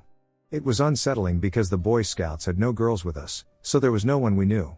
And 2, it was coming from the opposite side of our camp. So naturally, we follow it. Hey, hey. She continues to call. We follow the voice to the road that leads back to town. Across the road was a wooded area. Fenced in with barbed wire. Now, I say wooded, but the trees were very thin and very spread apart. The voice was coming from the woods. And they weren't saying, hey, anyone? Come, please, she called out. In a similar tone as before. We look at someone in the woods. Now remember how I described the night? Well, the field we were in was still very bright. But this sparse wood was darker than just about anything I had seen. You could barely make out the first few rows of trees. Come, Ply-E, she continues. I get the feeling we are being watched. So this is where I nope the duck out of Nopestown, USA. Population, not me. I booked it back to camp. The older kid tries to comfort us with BS about people using scary recordings in the country to deter people from trespassing. It helped me sleep at night. But damn, it scared me shitless. I'm Irish and was still living in Tyrone, Ireland, in the UK now, when this happened. About 4, now 7, years ago, I was lying in my bed in my parents' house. My bed was right as the window, when I was woken up by a horrible screaming wailing noise in our back garden at 3 a.m. It was like the noise a terribly injured cat would make, but crossed with the noise of a screaming woman and a child. I opened the window and looked out, and I heard the noise again, but coming from the back garden of the house next door, then one more time from the 3rd house, then it stopped. This was the most terrifying, awful noise I ever heard, and my mind immediately jumped to holy F, that was a banshee. You heard AFING banshee, OF, while the rational part of my mind was going, no, come on, don't be silly. Something about that completely terrified me, and I knew something wasn't right about it, But I tried to convince myself that it was a cat that had been hit by a car and had crawled off into the many hedges and bushes behind our houses to die. I went downstairs to go outside and see if I could find it, and my own cat was lying fast asleep. If he had heard it too, he would have been at the window looking out. It was then that I realized I had only heard it. Freaked out, I went back to bed. The next morning, I was talking to my mom at breakfast and asked if she'd heard the noise. She said, "No, but did you hear the terrible news? The man who lives in the house 2 doors down dropped dead at 3 a.m. last night. You must have heard the banshee." Duck, that was some scary shit. I know a lot of people think the whole fairies thing in Ireland is just made up for tourists, but actually pretty much everyone here has seen or heard shit like this or knows other people who have. Most families have a story about hearing the banshee before someone dies. It was the most horrible noise I ever heard, and I sincerely hope I never hear it again. It wasn't a fox or a cat. Our house has loads of foxes around it, they screech pretty much constantly, and this sounded totally different. There are lots of wailing cats, too. Yet my own cat didn't hear the noise. Also, there was no way it could have been an animal moving from garden to garden. As well as the high hedges, each garden is also securely fenced between each hedge. But the sound moved from one garden into the next, and there was no noise of any movement that would have been pretty loud and rustly, had it been a cat or fox climbing or pushing through the hedge. A few years ago, I drove up the Pacific coast alone from California to Washington. A lot of people I talk to imagine that most of California looks like Venice Beach. But between the cities are gigantic, sparsely populated areas. In some areas, if it's late enough, you won't pass another car for hours. So I'd been slowly making my way up and exploring different spots on the way. One night I was driving particularly late, trying to make some distance for the morning. I'd passed through the last town for a good distance and had a ways to go before the next. At about 2 a.m., I was getting drowsy and was about 100 miles from the next town. So I decided to start looking for a place to sleep. On Highway 1, you will pass people pulled over on the road camping quite often, especially closer in towards the cities. But I was in the middle of nowhere and hadn't seen anyone in a long time. There's 0 foot traffic and 0 cars passing, so I decide I'll just pull off the road and sleep in my driver's seat. As I'm looking for a good turnout, I start passing through a curvy wooded area that I need to slow down for. As I'm coming around a turn at a decent pace, I see a person's legs walking towards me in the dead center of the opposite lane. My first thought is that it may be a transient making their way down the coast at 2 a.m. in the middle of the road. So I slow way down so as not to accidentally hit this person, as they are walking in complete pitch black with no light whatsoever. As I come closer and my headlights begin to show more of the mysterious pedestrian, I see he's wearing long khaki pants, a large duffel bag, a t-shirt, and this bizarre black mask. It looked like some strange, high-tech gas mask. The best I can describe is that he looked like Cabal from Mortal Kombat. By the time I can actually see him clearly, I'm just a few feet from passing him at about 10 to 15 miles per hour. Now I've been driving for hours with not another person on site, no cell service, and I'm just thinking, what am I looking at? As I'm approaching him, I've got my driver's side window completely down and blurted holy shit out of pure confusion. By this time, he's just a few feet away, so he hears me as clearly as day. His masked eyes snap over to me as I look at him. I assume we made eye contact, but even with my headlights on him, the goggles on his mask were pitch black. Just these 2 mirrored pits stared back at me for a couple seconds until I passed. I looked back, and he's completely gone from the sight. I downshifted and blasted off like a rocket. I figured if he was a stranded motorist, he probably would have flagged me down or said something as I passed. But he didn't say anything, just this masked stare. I don't think he even would have looked up if I didn't yell out holy shit. I tried to imagine what he was doing and what the mask was about. If it was some kind of night vision, I'd imagine he'd have turned away from my headlights, blinding him. The area I was in was about 100 miles south of a military town, so maybe it was some exercise, but why would you be walking in the middle of the road and not even attempt to move? That's a death wish. Anyway, I decided maybe another hour of driving's not so bad. I don't think I'll ever know what that strange encounter was about. My friends and I lived in a rural community south of Olympia, Washington, about an hour or so south of Seattle. We weren't in school, didn't have jobs, and all lived at home. We really had nothing to do or any money to do it with, so we'd load up into our friend Justin's van and go exploring and or looking for trouble. One night, at about 11 p.m., we're hanging around, and our friend Evan mentions that his dad bought a huge piece of land in the south of the county at an auction, sight unseen. If we wanted, Evan said, we could totally go check it out. Maybe there's something cool out there. It sounds great to us. So we got some snacks, batteries for our flashlights, and gassed up the van, $1.29 a gallon. I miss Clinton. We stopped by Evans to get the keys to the gate. It took us about 20 minutes to get out there, as it was in the middle of nowhere, a rural corner of a rural area, and another 20 to find the entrance. It had been left to grow wild for years and years, and there was nothing around. The street didn't even have streetlights, though it was a public road. We find the gate and unlock it. It's a large one, and the van slips in easily. We know the site was originally supposed to be a subdivision in the 80s, but after clearing it, the project stalled, and they never built anything. They had, though, paved roads. They were mostly destroyed, but it gave us easy enough access in our rugged van. So we drive about 300 or 400 feet from the entrance, and the road starts getting a little rougher. Ahead of us, maybe another 300 or 400 feet, were the woods and the end of the property. It's all pretty quiet, so we get out of the van and start looking around. The network of side streets was in worse shape than the main arterial we were on, but they still cut decent paths through the 4-foot-tall grass. There were 4 of us, myself, Evan, Justin, our driver, and Lucas. We were exploring when we heard Luke yell for quiet. We hushed, and then we heard it. It sounded like what can only be described as a large parrot. Imagine a parrot's short whistle slowed way down, and brought down several octaves. It gave me the chills. Worse, though, is what came next, a response to the call on the other side of us. One was far to our right, and the other was far to our left. We all got together in front of the van's headlights. I think that was a barn owl, Evan offered. That was no barn owl, not at all, Justin countered. He'd know that his family lived in the sticks and had lots of owls on the property. Then we heard a third one, from dead ahead. It was in the woods. Now we were scared, we clearly weren't alone. The original noise on our right sounded again, but this time we could tell it was closer. The second, on our left, vocalized in answer again. It was even closer. The third, apparently agreeing with its friends, voiced it as well. Then we heard the grass dead ahead rustle. It was coming. We'd heard enough. We were back in the van, backing down the remains of the street as fast as we could. Just out of range of the direct headlights beams, we could see the grass bending, keeping a pretty good pace with the van. Justin backed it out into the street, pulled a bootlegger, and we were out of there. We met up at our post-adventure spot, a 24-hour diner in town, and debriefed. For the most part, our accounts were spot on with each other. Evan was pretty sure he saw a silhouette a good 2 feet over the grass, and he's not the type to make stuff up. He couldn't make out what it was, just that it was tall.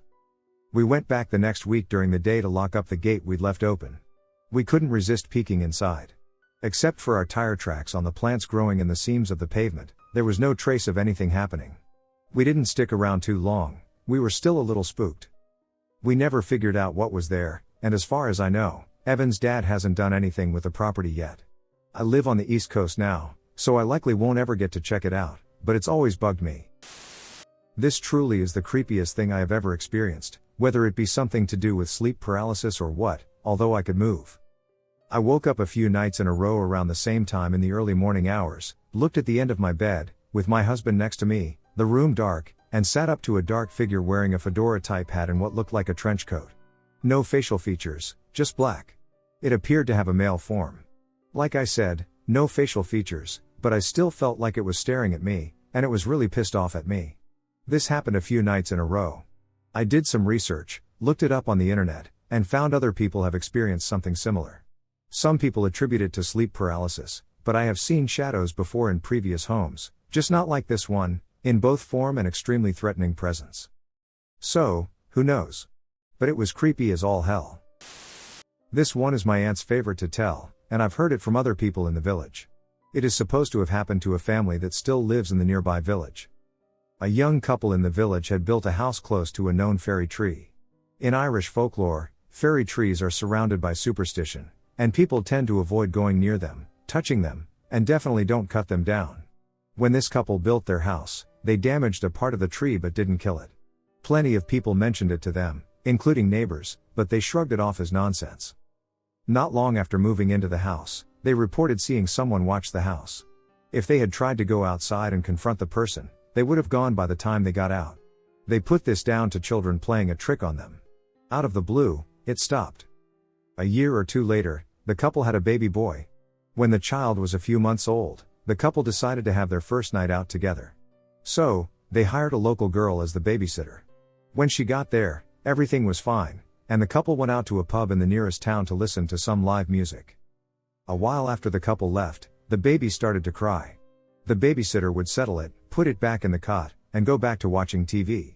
At some point, the cries started to get louder, and the baby took longer to settle. The babysitter began to feel anxious, but there was nothing she could do. They didn't have a phone in the house, and she didn't know the number of the pub. At one point, the baby started crying extremely loudly. It was unnatural. The babysitter entered the room and went over to the crib. When she looked down, the baby was crying, but it had what she described as the face of an old man. She jumped back, frightened, and in the corner of the room, she saw someone standing there. They were no taller than a child, but it scared the hell out of her. In a panic, she ran out of the room and out of the house. She ran to the neighbor's house and told them what she had seen. They came back with her to the house, afraid whoever was in the room would take the baby. When they got there, the baby was crying, and even the neighbors felt something uneasy in the air. One of them went back to the house and called the priest, because back in those days in Ireland, the priest was the person you called in a crisis. He came immediately and performed a blessing on the house and the child. After that, everyone was at ease, and the house felt calm again. Apart from the babysitter, who wanted nothing more than to come home, when the couple arrived home, they were frightened to see so many people in the house. The priest explained the situation but gave little advice. Their neighbors told them it was the fairies, and they needed appeasement for the damage done to the tree. From then on, the couple left out some tokens for the fairies, food, drinks, and coins, and weren't bothered anymore. My husband and I were staying at a family member's property while our house was being renovated. It was on 10 or more acres of wooded land, which had previously been part of a hunting lease. From the very first day, I felt like we weren't alone in the house. Every time my husband would leave for work, I'd get this overwhelming urge to get off the property, so I would. I'd grab a handful of things, pack a lunch, and nope the hell out of there to our place to hang out on the farm. It didn't matter that I was pregnant and it was 100 degrees or that the house wasn't ready to have electricity or plumbing. I would sit and sweat all day just to be away from that property. Well, my niece and nephew, plenty old enough to be by themselves, would blow up my phone as soon as they'd get off the school bus, wanting me to come back to the house. It took a few weeks for them to tell me they didn't want to be alone there either. My niece told me about a man in her window. The house is in a flood zone and on stilts, you'd have to be 10+ feet tall to look through a damn window, and my nephew said sometimes he hears a girl crying at the end of the hallway, both areas that gave me the creeps, even in broad daylight. After a few weeks, their grandmother came to get them to stay with her during a school break, so it was just my husband and me in the house. He doesn't believe in the paranormal, so he brushed it off as, you all watch shit like The Conjuring, and then you scare yourselves.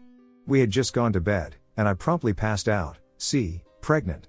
I guess a few hours later, my husband had flown out of bed, thrown the blanket so hard it landed on the floor on my side, and grabbed his handgun. He runs out of the bedroom and starts flipping on every light switch in the entire house, opening every door to every cabinet and closet, checking the front and back doors, and looking out of the windows. He is running through the house with a panicked expression and stops in front of me. Did you hear it? Hear what? All I know is that I went to sleep next to my husband and woke up to Rambo trudging through the house. Then I heard laughter. He sounded like a man who was very amused by a prank he was pulling. It was coming from my niece's room, but we could both see the entire inside of the room. There was nobody there. My husband went pale and motioned for me to go back to the other room. He eased the door shut, with the light still on, and slowly came back to the living room. As he passed my nephew's room, he stopped and looked in there, shaking. He told me it sounded like our niece was crying. We left every single light on in the house that night, but the rooms we heard things in were off when we got up the next morning. My husband told me he heard boots walking through the house, heard doors opening, and heard the man muttering something, so he thought someone had broken in. All the doors and windows were still locked, and the house isn't big enough for anyone to have gotten past him. It took us a few days of moving a little at a time to get out of the house, and the more of our stuff we removed, the more agitated everything seemed to get. Lights would come on as we'd pull away, limbs would fall across the driveway and we'd have to move them to leave, and doors would jam so we couldn't get into or out of certain rooms. I was thrilled to get out of there. My niece and nephew moved in with their grandmother, and my brother-in-law still lives in the house. It had to have been the summer of 2008. My wife and I go camping with her brother and his wife up the American Fork Canyon in Utah. We set up the tents and the rest of the campsite and decided we wanted to go exploring and find an easy trail to quickly check out as it was already around 6 p.m. So we hop in the car of my brother-in-law, and we leave the campground in search of a trail. We climbed a lot of elevation as we drove to this trailhead. By the time we get there, it's starting to get dark, so we made a quick plan to only spend 15 to 20 minutes down in this little clearing that was maybe 50 yards total from where we parked the car. There is no getting off the trail or going beyond the clearing. So we enjoy checking out all the nature, and next thing we know, it's been 20 minutes. And it was dark. We head back and approach the car, and that's when I hear my brother-in-law ask his wife if she had the keys. The keys were freaking gone. As my brother-in-law searched his pockets more thoroughly, he discovered a decent-sized hole that the keys likely fell through. We had a brief moment of relief, thinking his keys were likely along the trail or close off to the side of the trail someplace. We searched. And searched. And searched. It's not a gosh dang thing. By now, it's really freaking dark, as an hour of searching with our phone screens has passed. So finally, one of us thought we should all say a prayer to find them. About 5 minutes after saying this prayer, my brother-in-law yells, "I found them." We all turned to find him, looking along the trail, which none of us had left at all during this whole visit, and he was nowhere near the trail. We turned to look the other way, and he's about 15 to 20 feet away from the trail in some thick brush, holding the keys up in triumph. I'm blown away at this point just thinking, not only how in hell they had been found to begin with because of how dark it was now, but how in hell did they end up where they were. None of us went into this area previously. The only thing we could think of was that my brother-in-law must have kicked them just right when they fell out of his pocket as he was walking on the trail. My brother-in-law said he felt this prompting a few minutes after we had said our prayer to just walk over to the area where he would eventually find them. He said he kept questioning himself, like, why am I going this far away from the trail and the others? What am I doing? They're not going to get this far. As he got nearer to where he would find them, he got this really weird feeling, like the chills but warm, and then he looked down and just froze for about a second. Couldn't or wouldn't move. Then he yelled, and he found them. Okay, so we just had this scary yet ultimately spiritually satisfying moment, and we're just happy and so very relieved. We hop in the car, start it up, and absolutely love the light provided by the headlights. We leave the parking area and begin descending down the winding forest road back to our campsite. We're the only ones on the road at this elevation, zigzagging down the mountain, when we come around a bend of trees and suddenly see a human figure in the distance, appearing to be jogging down the mountain along the road on the right shoulder. As we continue to approach this person, we notice he doesn't have a shirt on. But wait, is that his ass? Yup. This dude is completely naked other than the shoes we see he is wearing to complete his journey. As we get up to about 15 feet behind him, he swivels his head around over his left shoulder, and he's wearing a "Damn the King from Burger King" mask. None of us said a thing as we made the inevitable pass of the king. We all seemed to attempt to peer into his paper eye holes in stunned silence as we all purposefully tried to ignore him. I definitely walked away from this night with a lot of unanswered questions, but I take comfort in the belief that we were knighted in a way by this mysterious moonlight monarch. In October 2016, my friend Christian and I were up at a popular park your car and make out spot in the mountains near our houses. Rather than making out, we were up there to explore a house that was currently being built, which may or may not be completed by now. We haven't been back. The house was fairly uninteresting as it was still in the early stages of building. By the time we finished exploring, it was just after dusk. My car was parked about a block away on the road up a slight hill. Instead of heading back there, we decided to go around to what would likely become the backyard and check out a parked tractor. It is important to note that the ground in this area was practically rubble. Large rocks covered the ground, making walking across it slow and somewhat difficult. After taking a few photos in the tractor, the doors were wide open for some reason, but there were no keys inside. We could see headlights in the distance approaching the house. Not knowing whether or not we were technically trespassing, we each split and ran in separate directions. I made my way through the rocks and down the hill into a ditch-like valley, where I only had a very narrow view of the yard area where the tractor was parked. I did not know where Christian had gone. The approaching car was likely lost, as they ended up turning around and going back the way they came after reaching the dead end of the road. After the car left, I heard my name being whispered from outside of the ditch toward the right side of the house from my point of view. Assuming it was Christian looking for me, I called back quietly with no reply. Suddenly I heard rustling behind me and turned around to see 10 to 15 deer bolting away as if startled by something, which could have been me. Turning around again to attempt to spot Christian and get back to my car, I saw a humanoid figure run from the right side of the house, through the yard, and up the hill toward my car. Naturally, I assumed it was Christian, but I was amazed that he was able to run across the rocks with such speed. I made my way back to my car, opting to avoid the house and make my way up the grassy hill a dozen or so yards from me. When I arrived at my car, expecting to find Christian, No one was in sight. I got into my car and called his cell phone, to no avail. A few minutes later, he got to my car in a panic, and I let him in. Then he told me what he saw, and things got decidedly terrifying. He was up and to the right of the house, exactly where I'd heard the voice calling my name, and it was him calling my name, but he wasn't directing it to me. He saw someone standing in the trees a few yards away, slowly inching toward him. Assuming it was me, he tried whispering my name, to which the mystery man had no reply. Startled by the deer just like I was, Christian then turned to see the deer running away. At this point, I saw the man run across the rocks up to my car. When Christian turned around, the man was nowhere to be seen. We made it out without incident, but it continues to give me chills. How the person was able to run across those rocks still baffles me. It ran with a speed akin to that of a very fast person. Christian said it took him a good few minutes to make it all the way across the rocks and back to my car. Whatever or whoever it was watching us that night, and I'm still creeped out by it. Christian thinks it was a skinwalker. Supernatural or not, I hate to imagine that it was watching us that night, and we had no clue until mutually discussing what we saw. Freaky stuff. Lucid dreams. When we dream, we sort of get a hang of the people around us. We know why they're there and, to some extent, understand their motivation and what they'll do next. It doesn't matter whether you know them or not, if they're a monster or a talking chicken, whatever. Especially after waking up, you can mostly understand why they did what they did in your dream, no matter how ridiculous it is in real life. And if it's lucid, you get to control them too, as well as the environment, even the ones trying to harm you. At least it's like that when I dream. But there's this girl, she pops out in different dreams, wearing the same outfit and everything. She looks similar to Sadako or Samara. A white dress and long, black, messy hair cover her face.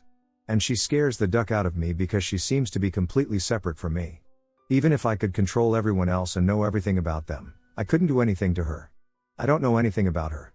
She just always gets closer and closer to me, no matter where I go. She ruins my focus, and I usually just wake myself up because once I see her in the corner of my eye or see her lurking about in the background, that's it. Dream over. Story 1. So there was one night I was sitting in my living room around 1 a.m., just watching TV, playing on my phone, and so on. From the couch in my living room, I could see through the dining room and out into the backyard. I'm watching TV and notice a slight flicker of movement out of the corner of my eye, so I quickly draw my attention to the dining room. That's when I see some guy just standing at my dining room window, staring at me. I ducking bolted it upstairs faster than I've ever moved before and grabbed a metal bar that I happened to have upstairs. I think it was off a set of dumbbells. I wait for what feels like an eternity and then decide to go into the front bedroom, opposite side of the house to where I saw Mr. Spooky, and peek out of the window to see him casually strolling down the street. I didn't sleep that night. Story 2. This story took place a couple of weeks after I saw that guy staring into my window. A group of my friends and I used to hang around on a field near my house so we could have a few drinks and not disturb anyone because it was a bit out of the way. This field is quite large, and there's a random old shipping container and some trees at one end of it. We used to drink at the opposite end of the shipping container, but it was still easily visible, even in the dark. But I digress. Anyway, we're drinking and having a jolly time when it gets late, and we decide to go home as most of the group has already left, so there are only a few of us left. A couple of my friends go one way, and myself and 2 others go the other way, towards the shipping container.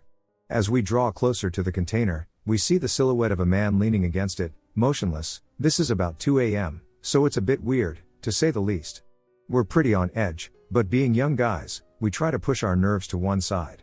When we're about 3/4 meters away from this random dude, we give a friendly hello.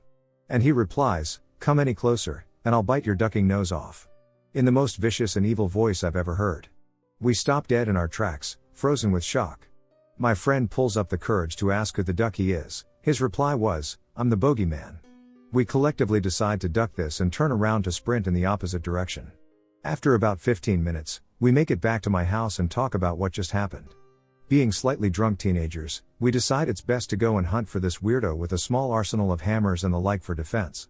We make it back to the shipping container, adrenaline running high and nerves rattling our bodies to pieces. Then imagine our relief when we get there and he's gone. Phew.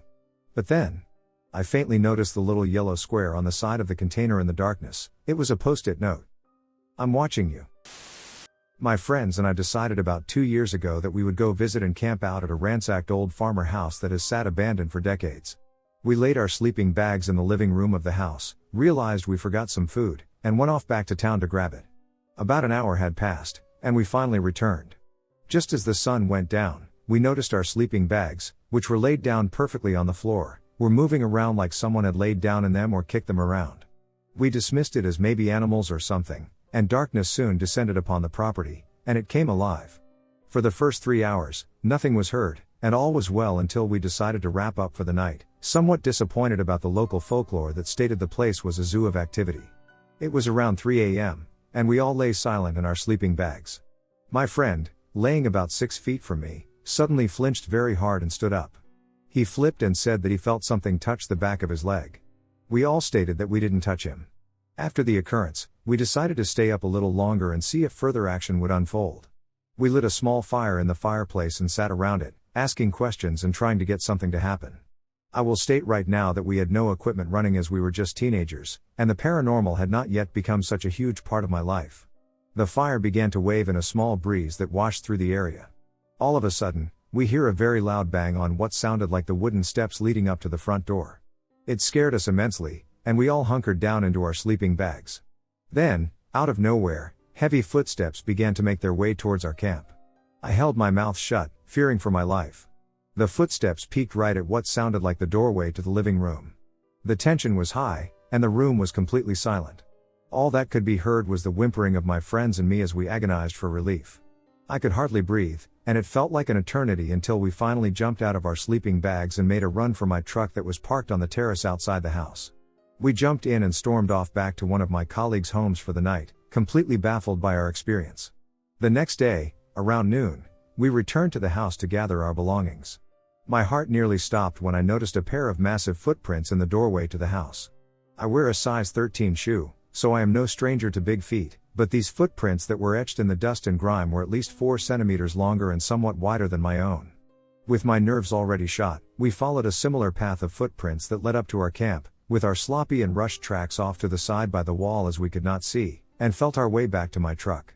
At camp, things were very messy, and things were thrown around. We cannot conclude if it was us just causing a flurry as we ran for my truck or if something indeed threw our things around. We left having experienced nothing like it before, and that story was what sparked our interest in the paranormal. We routinely return to the location whenever we can catch a break in our busy lives, growing braver each time we do, but we still always get host signature shakes and goosebumps every time we step foot onto that forbidden property. This happened to me a few months ago, and I can't explain it. It's only happened this one time. I have an hour to drive to work. There are 2 parts on the way to work where the road has a steep downhill section with multiple sharp turns for about 2 to 3 miles, so when I got home, they were uphill. I say this so it'll put into perspective just how dangerous the drive is and how it requires a lot of concentration. It's mostly rural except for the last 10 minutes, which are in a city of about 40,000 people. So, I start my drive at my usual time of 5 a.m., so it's dark. I'm about 15 minutes in, so I'm about 10 minutes from the first windy, downhill portion. Suddenly, I find myself only 5 miles from my work and in the middle of the city in traffic.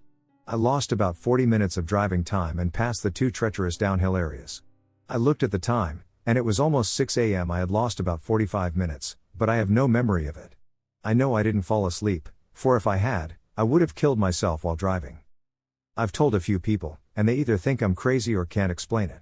Even though I've done that drive 100 times, there is no way I could do it asleep. It's never happened again, and I hope it never does. When I was a kid, my brother and I used to wander off into the woods and explore. This was awesome because we lived in an undeveloped part of Raleigh, hilarious to say this now, so we'd often find all sorts of ruins. One of the coolest finds we ever had was this old, homeless village that had long since been abandoned. Inside, we found tools, furniture, old pocket knives, and all kinds of other neat stuff. This also happened to include old, moldy comic books. After such a bountiful find, we started setting out from our home and exploring basically everywhere. One time, we went really far along this one river. We both got a really bad feeling about this opening that appeared in front of us. It was a bridge, but underneath, it appeared to be some sort of vagrant's home. There was something like a crude sleeping bag, a makeshift shelter under the bridge, etc. We didn't know what to make of it, but unlike our homeless village, this place clearly had been used recently, if not earlier that day. We decided, let's detour away from here, and went in another direction. We ran into one of the quietest stretches of what I had ever experienced. There wasn't a noise, and my grandpa had told me when I was younger that a quiet forest is a dangerous forest. We stopped very early on in our journey, and my brother was nervous, but I didn't want to let him know I was terrified too. As we stood still, there was not a single sound. Not a cricket, not a frog, not a chirping bird, not a rustling squirrel, nothing. It freaked me out. I was only 8 at the time, and my mind played tricks on me a lot. But the real terrifying moment was when we walked forward and just realized we were legitimately surrounded by dead birds. Dozens of dead birds. We screamed and started running back from where we came. We legitimately ran all the way home, crying. When we told our parents where we had gone, my dad kind of smirked.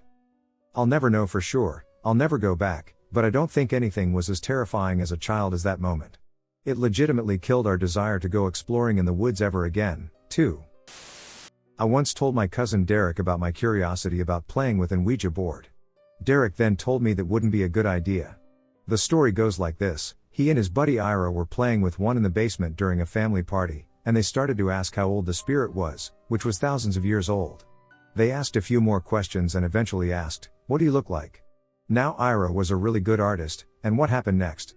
Derek couldn't really explain. He said Ira instantly grabbed a piece of paper and pen, and his eyes flipped to the back of his head. He started scribbling on the paper and eventually drew a demonic figure that had a huge eye.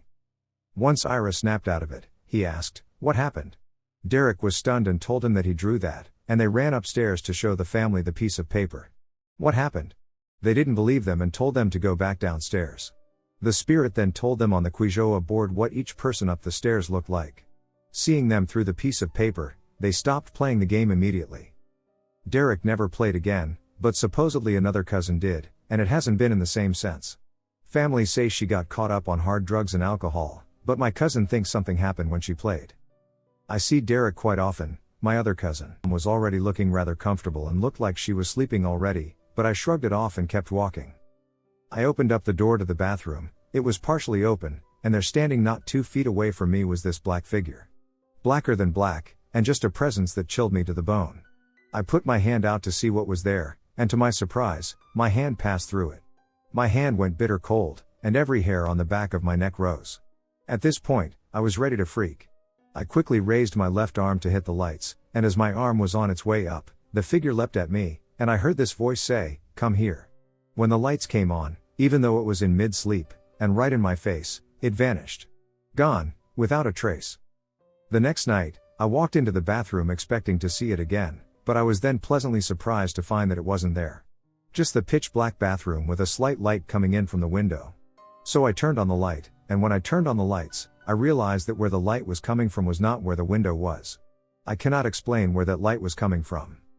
Lastly, on the third night, I just woke up in the middle of the night.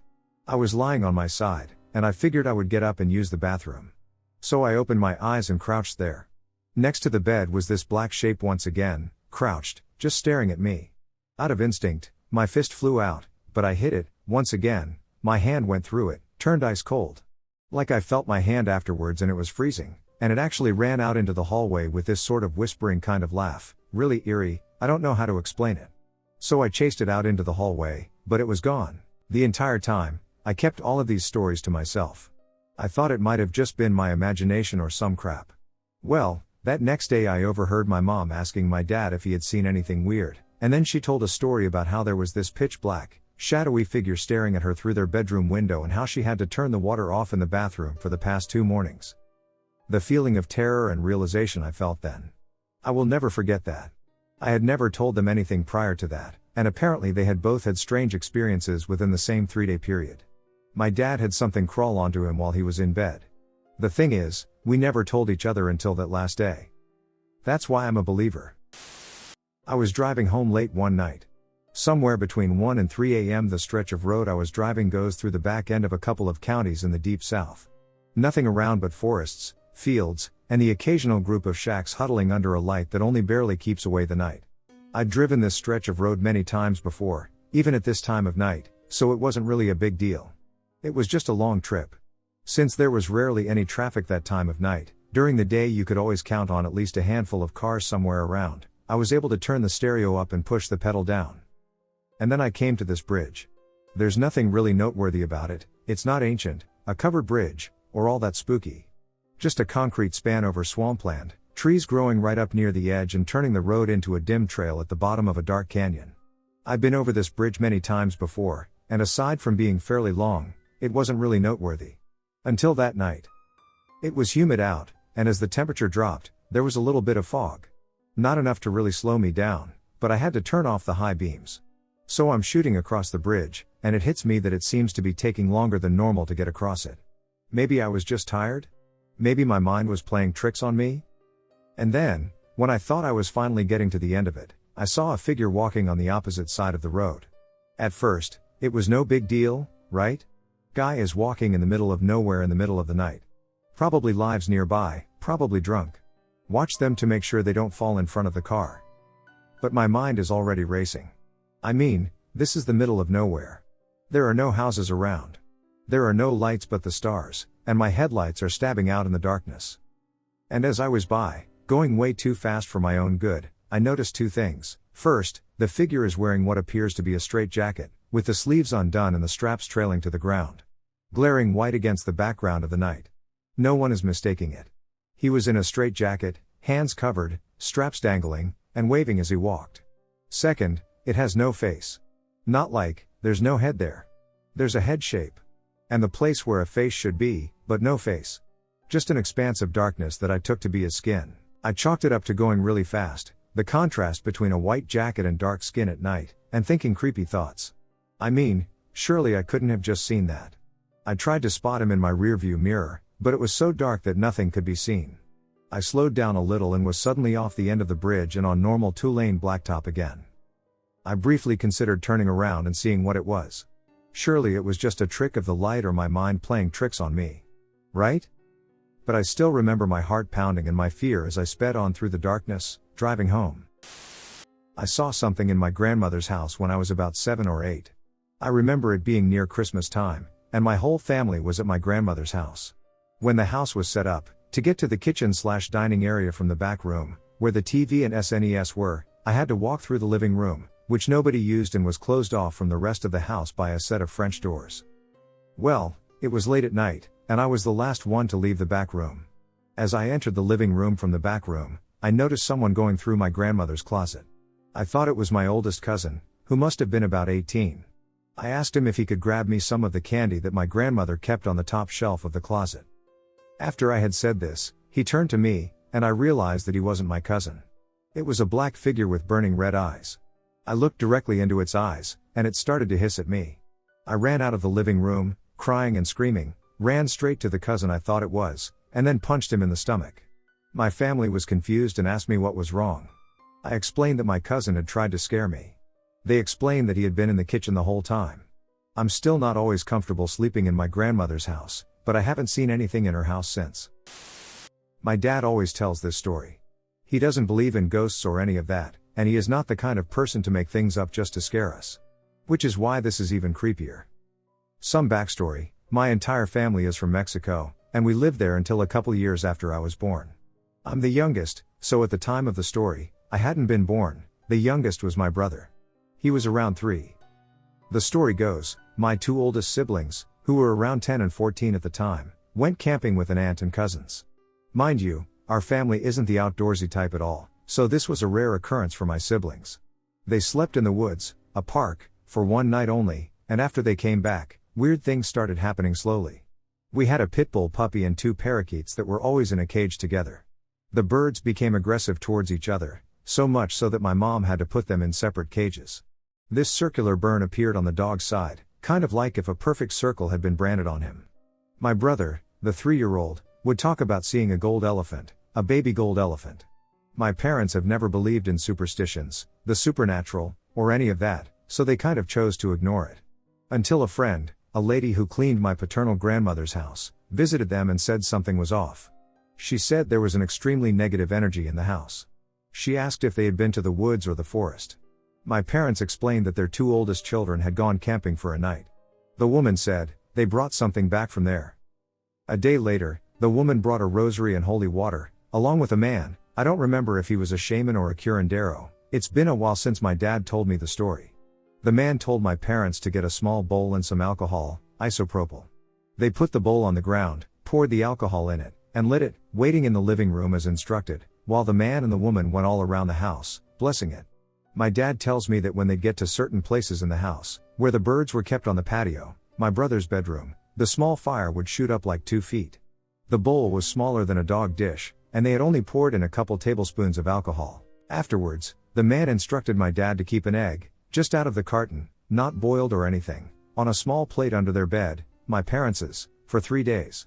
On the 3rd day, before sunrise, my dad had to take it to a place where no one in my family would ever go again.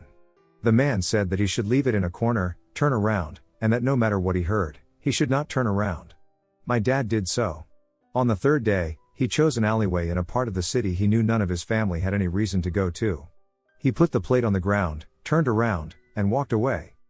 He said he heard people whispering to him. There had been no one in the alley. This makes no sense. No sense at all. The only reason this keeps me up at night is because both he and my mom tell this story, and I know they're not making it up. They don't play those kinds of games.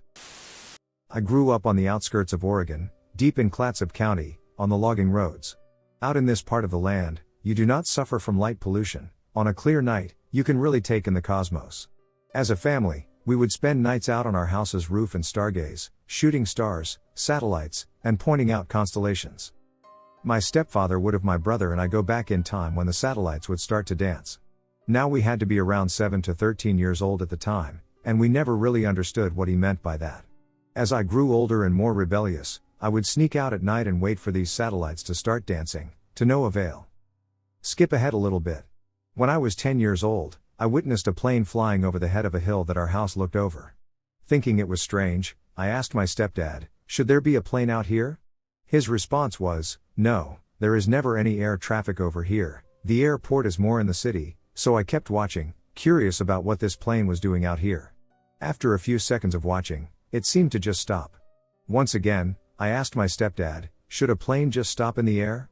He once again gave me a quick response, "No, planes can't just stop mid-air," and it was left at that.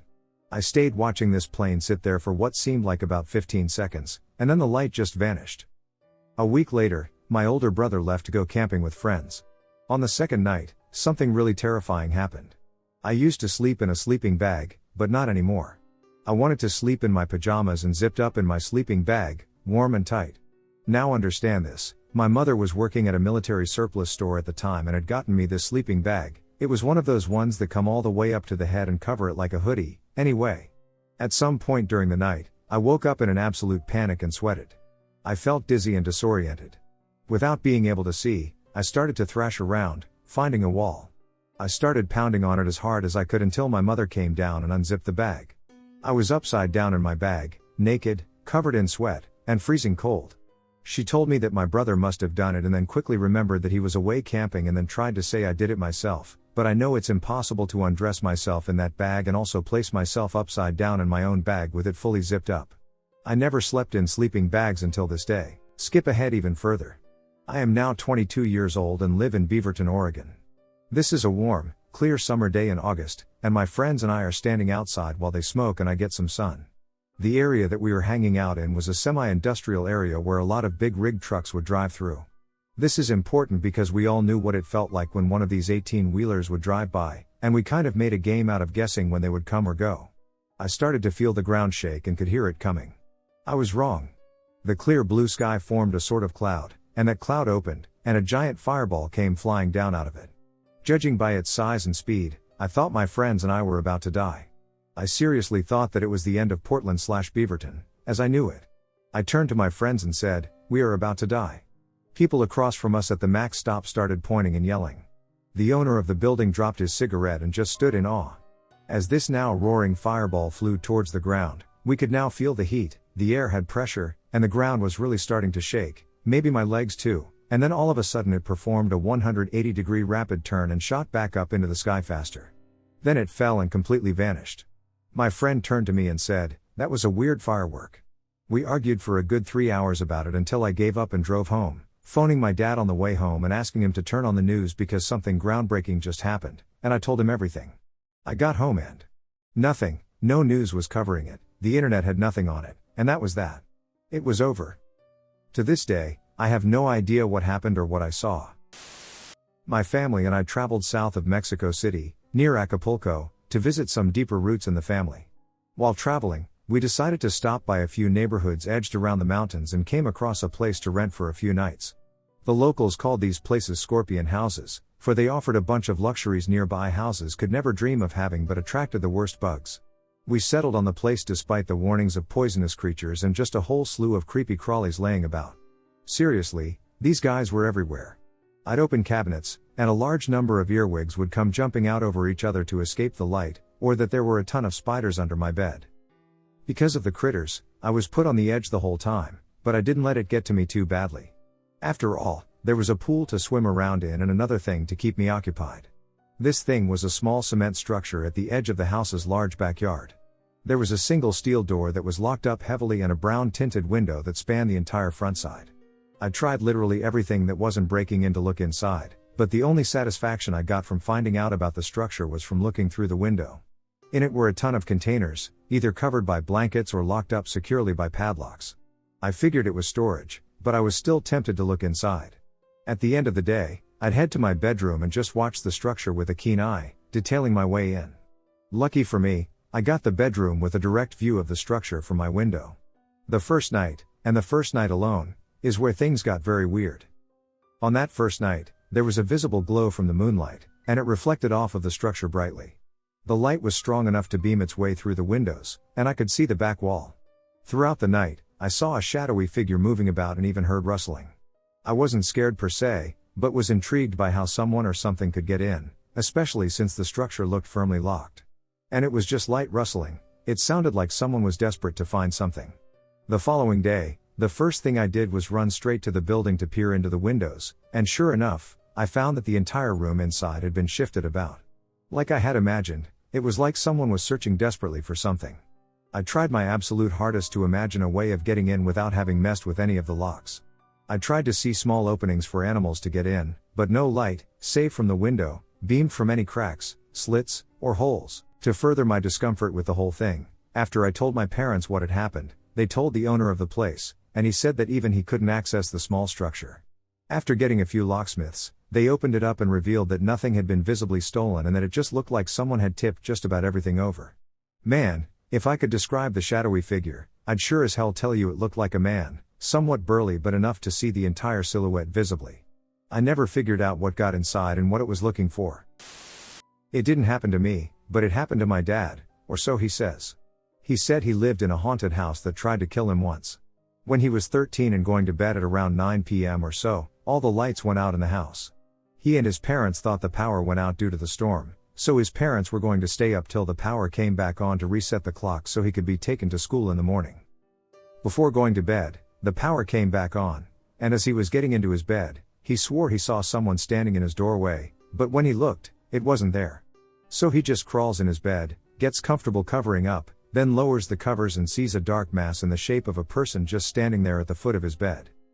He couldn't scream or move except to put the covers over his head, thinking he was imagining it at first, so he lowered the covers again, and they were still standing at the foot of his bed, staring at each other.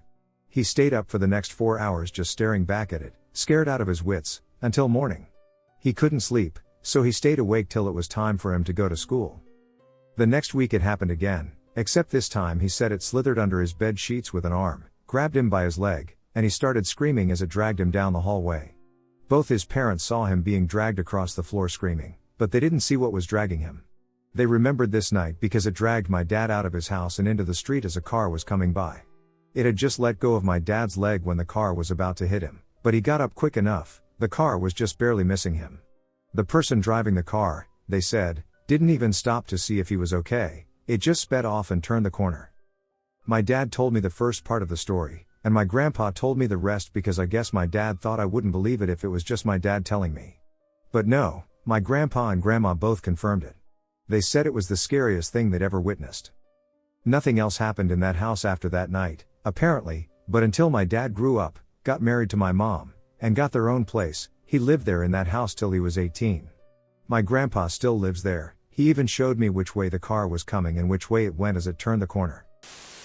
It was 2 a.m. and I was bored. So I went out to this park, a bit out of town, to go biking. For the most part, It is surrounded by trees at all ends, with a running/biking track that goes around the park. The park was lined with street lights, though, so you could vaguely see. I've been going there a few times that week around this time because it unwinds me and makes me feel good about being outside. But this time, when I was making my rounds, I saw 4 ducking 6-year-old looking figures come out of the forest. It was 4 to 7 of them, which I don't remember. But these little things didn't have a parent with them at all and seemingly stayed silhouetted. I was kind of biking in their general direction when they started ducking coming towards me. Thankfully, I was around 200 feet away from them, but I could make out them, and the spooky little shits were coming. I don't think I biked faster my entire life. I literally became Lance Armstrong with an extra testicle for a good 3 minutes, charging it home. It was unexplainable. I've been alone and haven't seen a single person all the times I went. I haven't gone since, needless to say. So, this isn't my story, but my parents. My parents got divorced when I was a baby.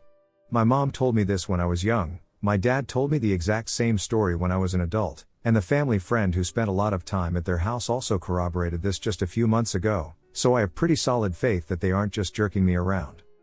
So back in the mid-70s, long before I was born, my parents were living in this shitty old house in Calgary, Alberta, Canada, with my eldest sister, who was a baby at the time.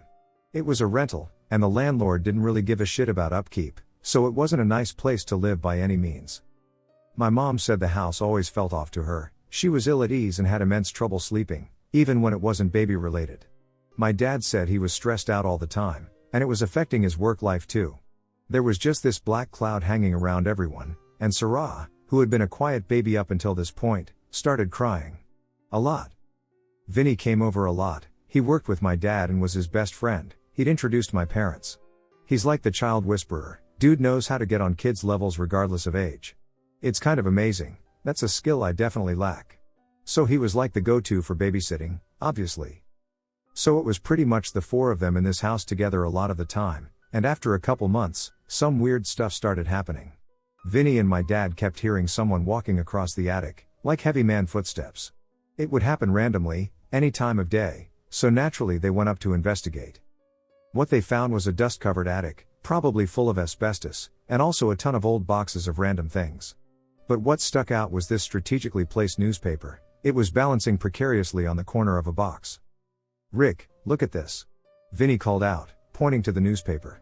My dad picked it up, blew the dust off, and proceeded to read the front page.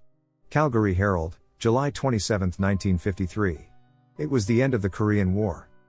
Figuring they'd found some kind of awesome keepsake, that newspaper was older than both Vinny and my dad was born only a couple years before that. Vinny and my dad are huge military aficionados, having served overseas before. So they closed up the attic and brought the paper down to read over. There didn't seem to be anything special about the paper other than the significant date. There are a lot of fluff stories, some op-eds, and the like. But a little bit of history aside, my dad was thrilled. But this is where things went from a little weird to outright terrifying. The footsteps increased in frequency and volume and started traveling throughout the house, not just the attic. My parents would wake up in the middle of the night to pots and pans clanging, cupboards banging against each other, and doors opening and closing. My mom would get up in the morning to put on coffee, only to find the dining room chairs had been stacked on top of the table or all of the silverware had been dumped on the floor, really obnoxious and spooky things like that. My dad and Vinny started getting overtime, so my mom was left at the house by herself a lot with Sarah and experienced the lion's share of creepy things. My dad came home from work one night, and my mom was in tears on the floor. "Jesus, Carrie, what's wrong?" he asked. "It won't stop, it won't stop." She just kept repeating that. What had happened shortly before my dad got home was that all of the kitchen cupboards banged open, and one by one, all of my mom's plates, bowls, and cookware were hurled clear across the room into the wall. Until the cupboards were bare. Seeing this wanton destruction, my dad was livid. "What did you do?" he demanded. "I didn't do anything." And they started fighting, which was a common occurrence in their relationship, and thus why they were divorced a little over a decade later. My dad accused my mom of doing this for attention. My mom accused my dad of lying about working overtime to saddle her with all of the home responsibilities. Really ugly fight. And when it reached a fever pitch and they were yelling at each other, both of them realized that they hadn't heard a peep from Sarah. Generally, fighting wakes the baby, right? So they took off down the hall to her room to check, and she was unconscious. She was deathly pale with a burning fever. They rushed her to the hospital. Doctors were stumped, but after staying at the hospital overnight, she was back to normal in the morning. So they went back home. When they got home, the chairs were stacked on the table again, and that newspaper, which my dad had put into his closet, was sitting in the middle of the couch. My dad was finally freaked out, so he called Vinny to come over. They stayed up all night cleaning up the mess in the kitchen and straining to hear anything, but it was silent all night. And then my dad went to check on Sarah and my mom. Sarah was burning with fever again, and now my mom was too. She was completely delirious, drenched in sweat, and as pale as a sheet. As my dad was scrambling with Vinny to get everyone bundled into the car to get to the hospital, the footsteps came back. This time, they were running from one end of the attic to the other. They got the hell out of there and only went back to drop off the keys and grab clothes, Sarah's crib, and toys. And that newspaper? Well, it found its way back into the attic. As soon as they were away from that house, Sarah and my mom were fine again. The house was demolished in the 80s, and the property was turned into apartment buildings, but my parents didn't even consider those apartments for 1 second. After some digging, my mom and Vinny were able to find out that the house had originally belonged to a war veteran of both World War II and Korea. He shot himself in the attic at Christmas in 1953. This is more weird than creepy, and it still bugs me. So I lost time one night. I had just gotten off work, and at the time I was working the swing shift, which is 2 p.m. to 11 p.m. so I have to clock out right at 11, not a minute before or after, so I do, and right after I go to the same gas station I go to sometimes and grab some crap to eat when I get home. The drive from work to home is usually about 10 minutes long. With the gas station stop, it's about 15. So I get home, take my work clothes off, and jump in the shower to wash the work grime off. I take quick showers. Like, seriously, no more than 5 minutes. I know this because I used to keep a CD player in the bathroom with a mixed CD to listen to while I shower, get ready, or whatever, and I usually finish the shower before the first song even ends. Anyway, I get done and go put on some trunks or sweats, grab my food from the counter, and sit down in the living room to watch TV or cruise the internet until Conan comes on at 11:35, back when he still had a show on NBC. I usually turned on Jay Leno as background noise until Conan came on. So I sit down and turn on the TV, turn it to the channel Jay Leno should just be finishing up, and it's some early morning farm report show. I checked the channel to make sure I had the right one, and yes, the right one. I did a quick run through of the channels to make sure NBC didn't go to another channel, and that's when I realized it was just about 6 a.m. when I get home. It's dark, but when I look out, it's blue outside. The sun was going to be coming up soon. I sat there for a bit, thinking about what the hell was going on. Then I got the idea to call work and talk to the guy who relieved me about what time I left. I called, and he was like, "What the hell are you still doing up?" So I asked him how long ago I left, and sure as shit, he said at the end of your shift. So I told him what happened, and he just thought I was ducking with him, drunk or something. So yeah, I could never figure that out. These events occurred 2 summers ago in the Grand Teton area. My boyfriend at the time, now husband, let's call him H, was an avid outdoorsman and also served in the military. I was an ecology major and wanted to spend more time outdoors, so he decided to take me on my first backpack, just the two of us. For those who aren't familiar, the Grand Tetons are well known for their wildlife, specifically grizzly bears. My only experience with bears up to this point was watching a little black bear cross the road from the safety of my car. Seeing grizzly country signs around every corner wasn't doing much to calm my nerves. First incident. My boyfriend looked like Indiana Jones, a machete hanging from his belt, large knives attached to each side of his pack, bear spray strapped to his waist, you get the picture. The beginning of our 25-mile journey was all uphill. When in bear country, you're supposed to make noise so as not to startle the wildlife by accidentally sneaking up on it. As you can imagine, going up a steep hill while carrying a 40-pound pack makes it difficult to make conversation. We were an hour in and almost at the top of the ascent. I noticed that the woods had gone completely silent, save for the rushing stream that was to our left of the trail. Silent woods are never a good sign, this usually indicates predators nearby. At this point, I was in front of my boyfriend, and we were about to crest the hill. For the past 20 minutes, we have not said a word to each other, having been too tired to speak. We noticed the silence at the same time and gave each other knowing glances. I came up over the top of the hill and immediately froze. Sitting not 10 feet in front of me in the middle of the trail was a grizzly bear. My husband wasn't aware yet, as he was behind me, so I did the first thing I could think of. While still in my frozen stance, I managed to take my arm and start flinging it wildly behind me, trying to get H's attention.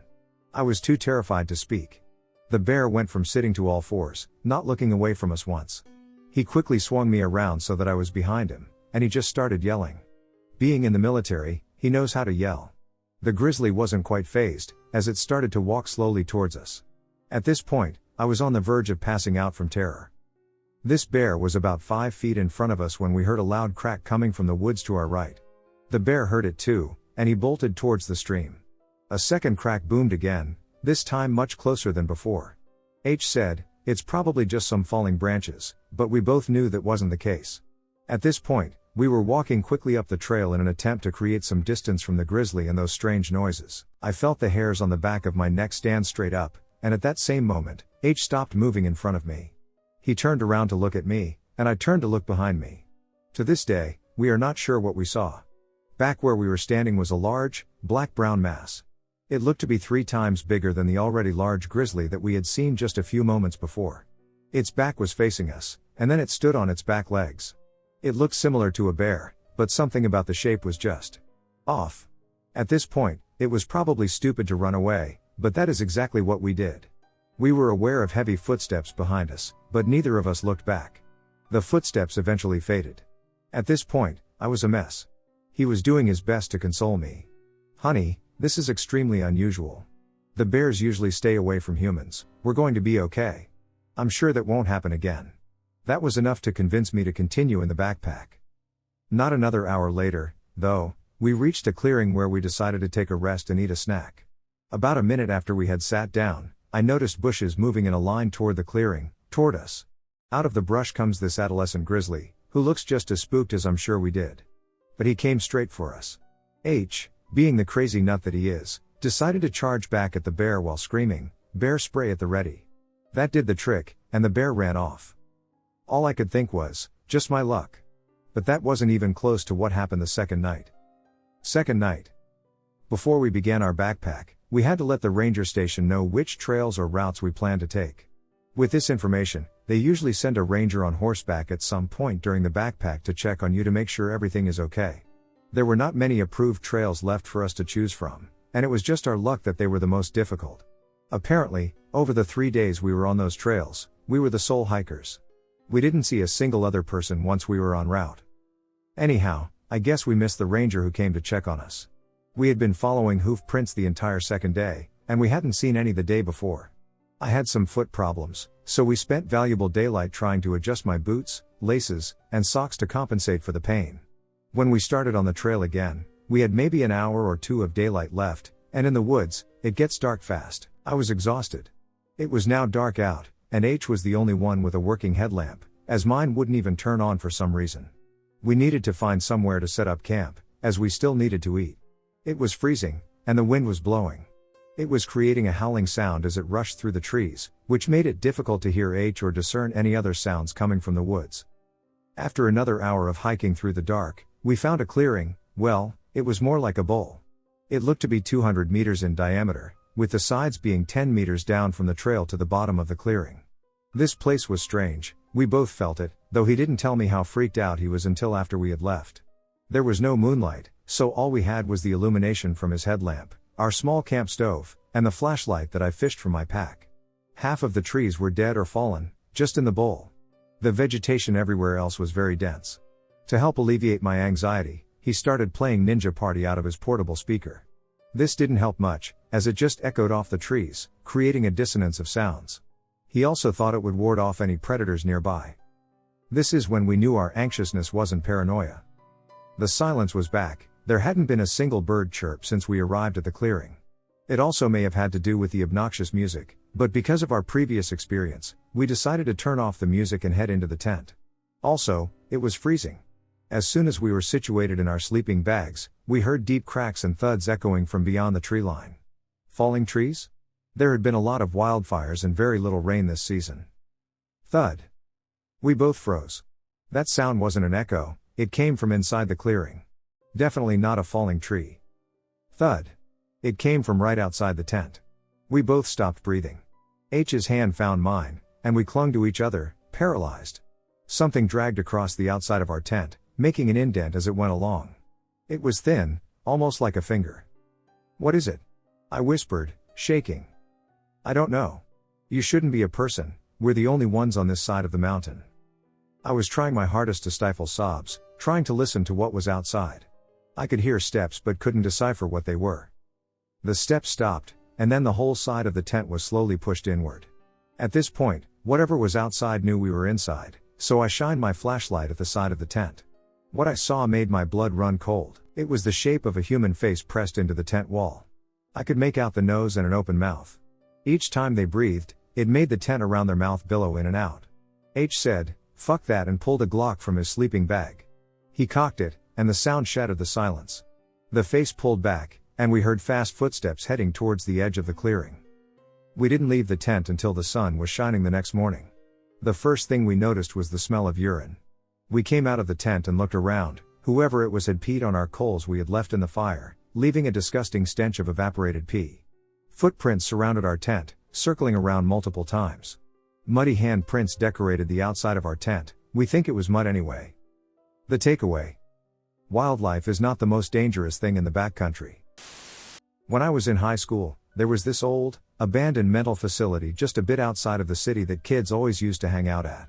It had been shut down in '93 after a long stint of grisly patient abuse, neglect, etc. The campus was huge, a few patient dorm buildings, faculty buildings, and the hospital itself, complete with a basement morgue. Lots of things were left behind when the place shut down, including equipment, confidential files, and most of the furniture. Think One Flew Over the Cuckoo's Nest. Because of the hospital's disturbing history, many people believed it to be extremely haunted, to the point of danger.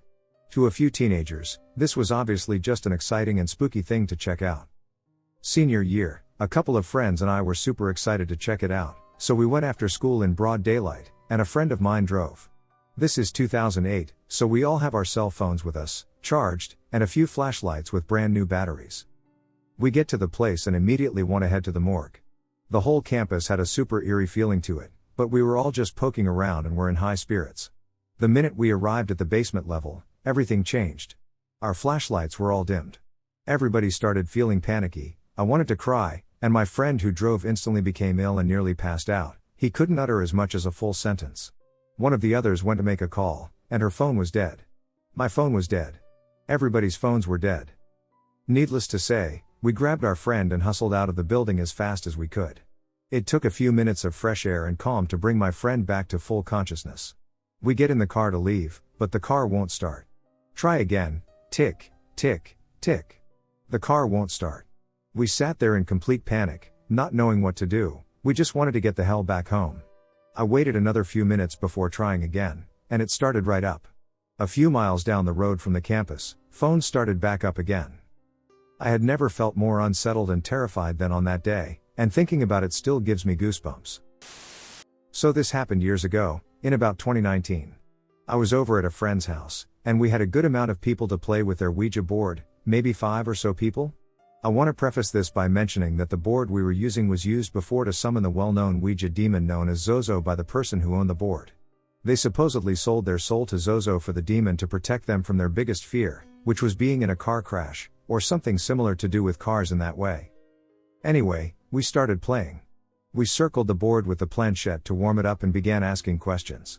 It began to answer, responding yes to if there was a spirit with us and answering basic questions such as its name, how old it was, and why it died, which it gave answers to. I believe the first spirit had answered hospital.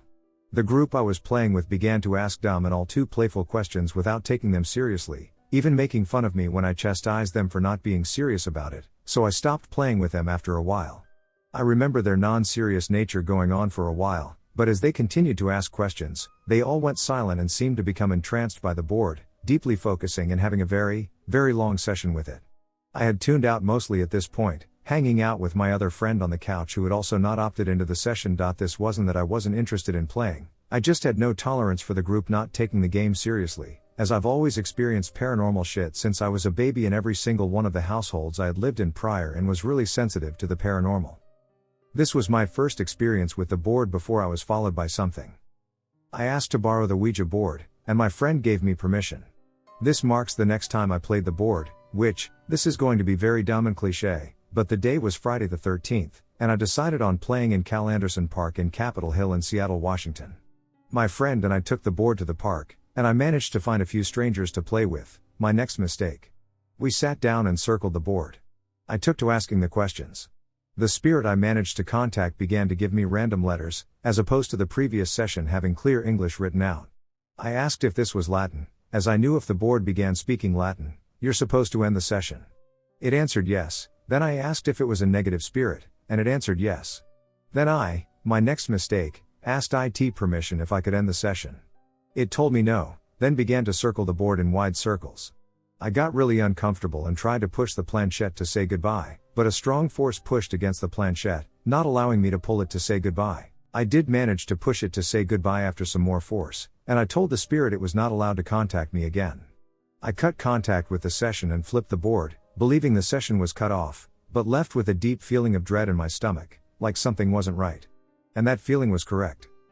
My ex and I kept the board at his house in his shed for some time after that, because when we kept it in his house, strange things would happen, such as footsteps, doors closing and opening, knocks underneath the floor, his doorknob wiggling, and other happenings. We returned the board to the original owner after this, the one who had summoned Zozo with it. We didn't want it around anymore, and the owner had wanted it back. After all of this, a spirit followed me home. I would hear footsteps running up and down my stairs outside of my bedroom. I would wake up freezing cold with a deep feeling of dread and a figure at the foot of my bed. One night there were heavy banging noises in the garage, and she was really busy with the FaceTime call at the time it happened. I honestly think back and wonder if whatever asked us why we were sleeping was mimicking my mom or was an entirely different woman's voice, and we had just chalked it up to being my mom since that's the only lady in the house. The thought still makes me sick, honestly. The person who owned the board and summoned demons with it was also extremely troubled and ended up committing suicide a year or two after I stopped being friends with them. I haven't touched an Ouija board since, and the experience left me with some trauma. I still sleep with the lights on. I still continued to use my pendulums, tarot cards, practice with gems, and scrying. But I never touched a board again, and I never will. The concept interests me still, and given the fact that I did have such a profound experience, I'm not sure if I'm morbidly lucky to have had it. I'm just glad that thing that had followed me home stopped contact after some time. I have a follower. I've always been very sensitive to the afterlife. If that's how you would put it, creepy and spooky things are drawn to me. We always talk about spooky things with my family and my aunt's family. A couple of stories. The house I grew up in was horribly haunted. There was an old lady who lived in the basement, behind the furnace. She was really old and wore a funny old-timey dress with a babushka and a cane. She would just walk around or stand behind the couch when you watched TV down there. There were also the hockey sticks. My dad would put our hockey sticks in the rafters in the basement. They were supported by several beams and wedged in. There was no possible way for them to move unless you pulled them down physically. We would regularly find them on the ground, falling down. Dad would wedge them in, and they would still be knocked down. My sister's ex-boyfriend was very sensitive to this stuff and confirmed my old lady, he's seen her too. Christmas morning was always full of activity. We would go out into the garage for a smoke, and there was always something strange that would happen. A big gust of wind, it's totally still outside, no wind, would come through the garage with all the doors closed. Things would fall off the workbench. It was always something my papa used to own. You could feel his presence every Christmas morning. It was kind of sweet. We started replying to his little hellos, and you could just feel him around you. There were hall walkers. I lived on the main floor beside my parents' room. The hall was carpeted. Every night, just after everyone was in bed, you could hear a pair of people shuffling their feet down the hall on the carpet and mumbling to each other. They once entered my room, and it scared the shit out of me. Just large black figures. I started screaming, and they went away. Now the kicker, I see people all the time. I'll catch a glimpse or mistake them for real people sometimes. Which has never bugged me too much until a few years ago. I had just moved into a small apartment by myself for the first time. I'd always had roommates before. My window faced the road and a bus stop. For the first few weeks, I noticed a hooded male figure standing by the bus stop in the evenings, staring up at my window. I finally worked up the courage to go out there and yell at him. I got down the stairs. He's gone. Less than 30 seconds later, I'm back upstairs, and he's there. There's no place to hide where he was, so I should have seen him when I went downstairs. I ran back down, and he's gone, and I got back, and he's there, etc. This is when I realized he's not an actual person. Then I started seeing him follow me around other places, work, my mom's, anywhere really. And he kept getting closer and closer to me. I started seeing him in the back seat of my car in the rearview mirror, and I would try to talk to him. He never responded, and it didn't feel like a malicious spirit. So I moved again a year later into a small house. I was taking a shower in the AM, and my boyfriend at the time would stay over a lot, and we would shower together. All of a sudden, I feel someone's hand run through my hair and down my neck.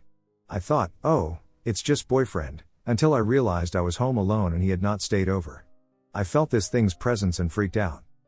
He's still around, but a lot less. He keeps his distance and mostly just hangs around. I once made the mistake of going to the doctor thinking I was going insane, a big mistake. It sounds insane, but considering the number of paranormal experiences I've had with these types of beings, it doesn't seem so strange to me anymore. I no longer feel like I'm insane. My story involves myself and 3 of my really good friends throughout my whole childhood. I will have them go by Kevin, Ryan, and Tommy, whom I am good friends with to this day. I could not write this story to you without their help, consent, and experience as well. The story you are about to read is true and not made up in any way. Regardless of whether we had been seeing things or not, the reality is that we had experienced something very horrifying one night at my friend Kevin's cabin.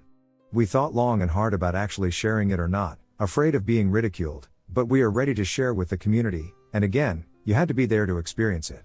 One of my friends had actually suffered a nervous breakdown after the incident and needed counseling in itself. Regardless, I would like you to know that I have always been a skeptic of the paranormal and find it very hard to believe in many aspects. But I love to watch, listen, and read about it simply because I always love to have an open mind in life. An open mind, in my opinion, is a growing one. Whether it was paranormal or not, someone was clearly there that night. Now, finally, on with the story. During the midsummer, usually around the middle of July, me and a couple of my good friends, who I had mentioned, all the way through my childhood always made time to go up to my one friend's family cabin way up north in the forest of Minnesota, cabin located on Vermilion Lake. Throughout all of our young years, we would always go, for sure, accompanied by my friend's dad, Kevin's dad, who owned the cabin, and sometimes a few of our dads as well. Once we were juniors in high school, we felt mature and old enough to go to the cabin on our own, finally without Kevin's dad or any other adult supervision that may have accompanied us. I would like to mention a little information in regards to my friend's cabin to help you picture the scenario. My friend's cabin is very remote and very little based upon a very large island. Other cabins were on the island, but the next one close to us was a solid quarter, or half a mile away at least, which is my best guess, which you could get to by taking a man-made path around the island. And I want to mention that to get to my friend's cabin, you had to park on a gravel road on the opposite side of the island, as his cabin was on an island, and take his boat across the lake about a half mile to reach the cabin. This lake is huge. My mind always had a tendency to run around when sleeping there at night throughout all my years, for it was all on one level with only 2 bedrooms next to one another, a kitchen/living room connected, and a bathroom in the back of the cabin. And where you slept in the cabin, there was always at least one window in each room with no curtain to it at all, so it was very easy to see outside to the woods and lake. And this is where my mind would run as I always thought someone was peering in. Of course nobody ever was.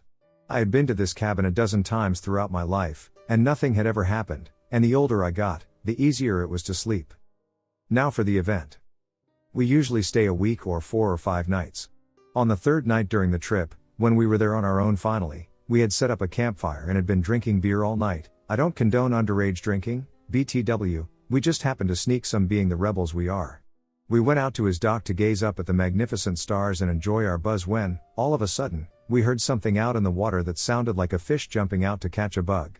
We quickly looked out at the lake with curiosity, wondering where the splash came from. With our poles ready 24/7, thankfully the moon was out that night, which helped light up the lake. Otherwise, it would be as dark as black with there being no city lights for miles upon miles, and we would not have been able to see anything on the lake. My one friend, Ryan, began to point out, what the hell is that? After looking closely and finally spotting what he was pointing at, all I can describe it as, was that it simply looked like a head out in the middle of the lake. Just floating about, staring at us directly, it was about 3/4 worth of a football field length out in the lake from the dock. There is no question that I could see its features. It had long black hair and very palish skin like a face, but it couldn't make out the eyes, mouth, nose, or chin, as if it were just a blob of pale skin with long black hair over it. I'll never forget the feeling that came over me. The hairs on my legs, neck, and arm all stood up, and I was paralyzed on the inside, ready to leave that moment. But we told ourselves it was just a loon, as these birds are very popular night drifters on the lake and do their hunting late. They also have black and white coats and hunt by diving deep into the water, holding their breath for up to a few minutes sometimes. So it was possible that a loon all of a sudden popped up in the water after hunting a bit, or at least we tried to talk ourselves into that scenario. All of us having the creeps and noticing it wasn't moving one bit, just treading water in its same place, went back to our campfire, lit it even brighter, and headed inside to drink more. I would like to mention that there was a staircase outside my friend's cabin about 8 stairs in length down to the bottom where the fire pit was in dock. We soon forgot about the head with the help of the beer until I had to use the bathroom really badly, and the one inside was preoccupied. I just went outside to do my business, since we were in the great outdoors. When I had been taking a pee and glancing out at the beautiful moonlit lake, I noticed that the black circle object was still there but about 30 yards closer now, still looking as if it were staring right at me. I could easily see the nose on this thing's face. Again, it was very pale, like it hadn't seen the sun for years. A very uneasy feeling came over me, and I immediately went inside and told my other friends to come look quick, keeping my eyes glued to it at the door to the cabin. We came outside to see it still there, looking at us as if this head was corked up at us with its chin in the air. Nobody dared go down to the dock anymore, and we immediately went back inside. It was ruled out that it probably wasn't a loon because a loon wouldn't have tread the water in the same spot. Eventually, the current would have drifted it somewhere else in a rocking manner. For a loon to stay in the same spot for almost an hour or two made no sense to any of us. This head-like object was stiff as a board, not moving a single muscle. Just staring up at us from the deck instead. There was no ripple effect at all in the lake from the object. We said it was just a log and went back in. I could tell everyone else felt uneasy too. A few hours would pass. It was super late into the night at this point, and we knew we needed sleep. Being my curious self, I looked back outside once more, and the black object had completely vanished. I could help but feel a sense of relief, thinking the log must have floated off or just hit shore somewhere. As we slept with the windows open that night, there was no AC in this cabin and we had to open them or we would fry in his cabin. With it being the middle of summer, me and my other buddy, Tommy, slept in the living room while my 2 other friends slept in the 2 separate bedrooms with their doors open. Not being able to sleep but keeping my eyes peeled shut, I began to hear someone walking around at the bottom of the stairs to the cabin, around the campfire and at the bottom of the stairs. I thought I was about to shit bricks, no matter what or who I heard down there on the dock now, pacing back and forth as it made the sound of a boot clicking on the wood. If they weren't sure what to do with themselves, it lasted for about 3 minutes. Wanting to whisper to my buddy but frozen in fear, I just kept my eyes shut and my ears on full alert. The footsteps sounded like they took 2 steps up the deck stairs all of a sudden, but then they turned around and sounded like they were sprinting out down the man-made path. It sounded like the steps were long. It was gone, and a couple minutes had passed. I woke up Tommy, asking if he heard the steps. Both of us were sitting up. I was startled to see my friend, Ryan, walking out of his room and saying we needed to leave a minute after these steps vanished. He must have heard us talking so felt he could come out as well, but either way he was waking us up regardless. Something was very disturbing about his expression, and I asked him, why. He woke up my other friend, Kevin, in the other room and said, "Let's go. Get to the boat. It's time to go." Asking him, What? Ryan, what the hell is wrong with you?" He explained it to us quickly while grabbing his stuff, and I will never forget what he explained, as will my other friends.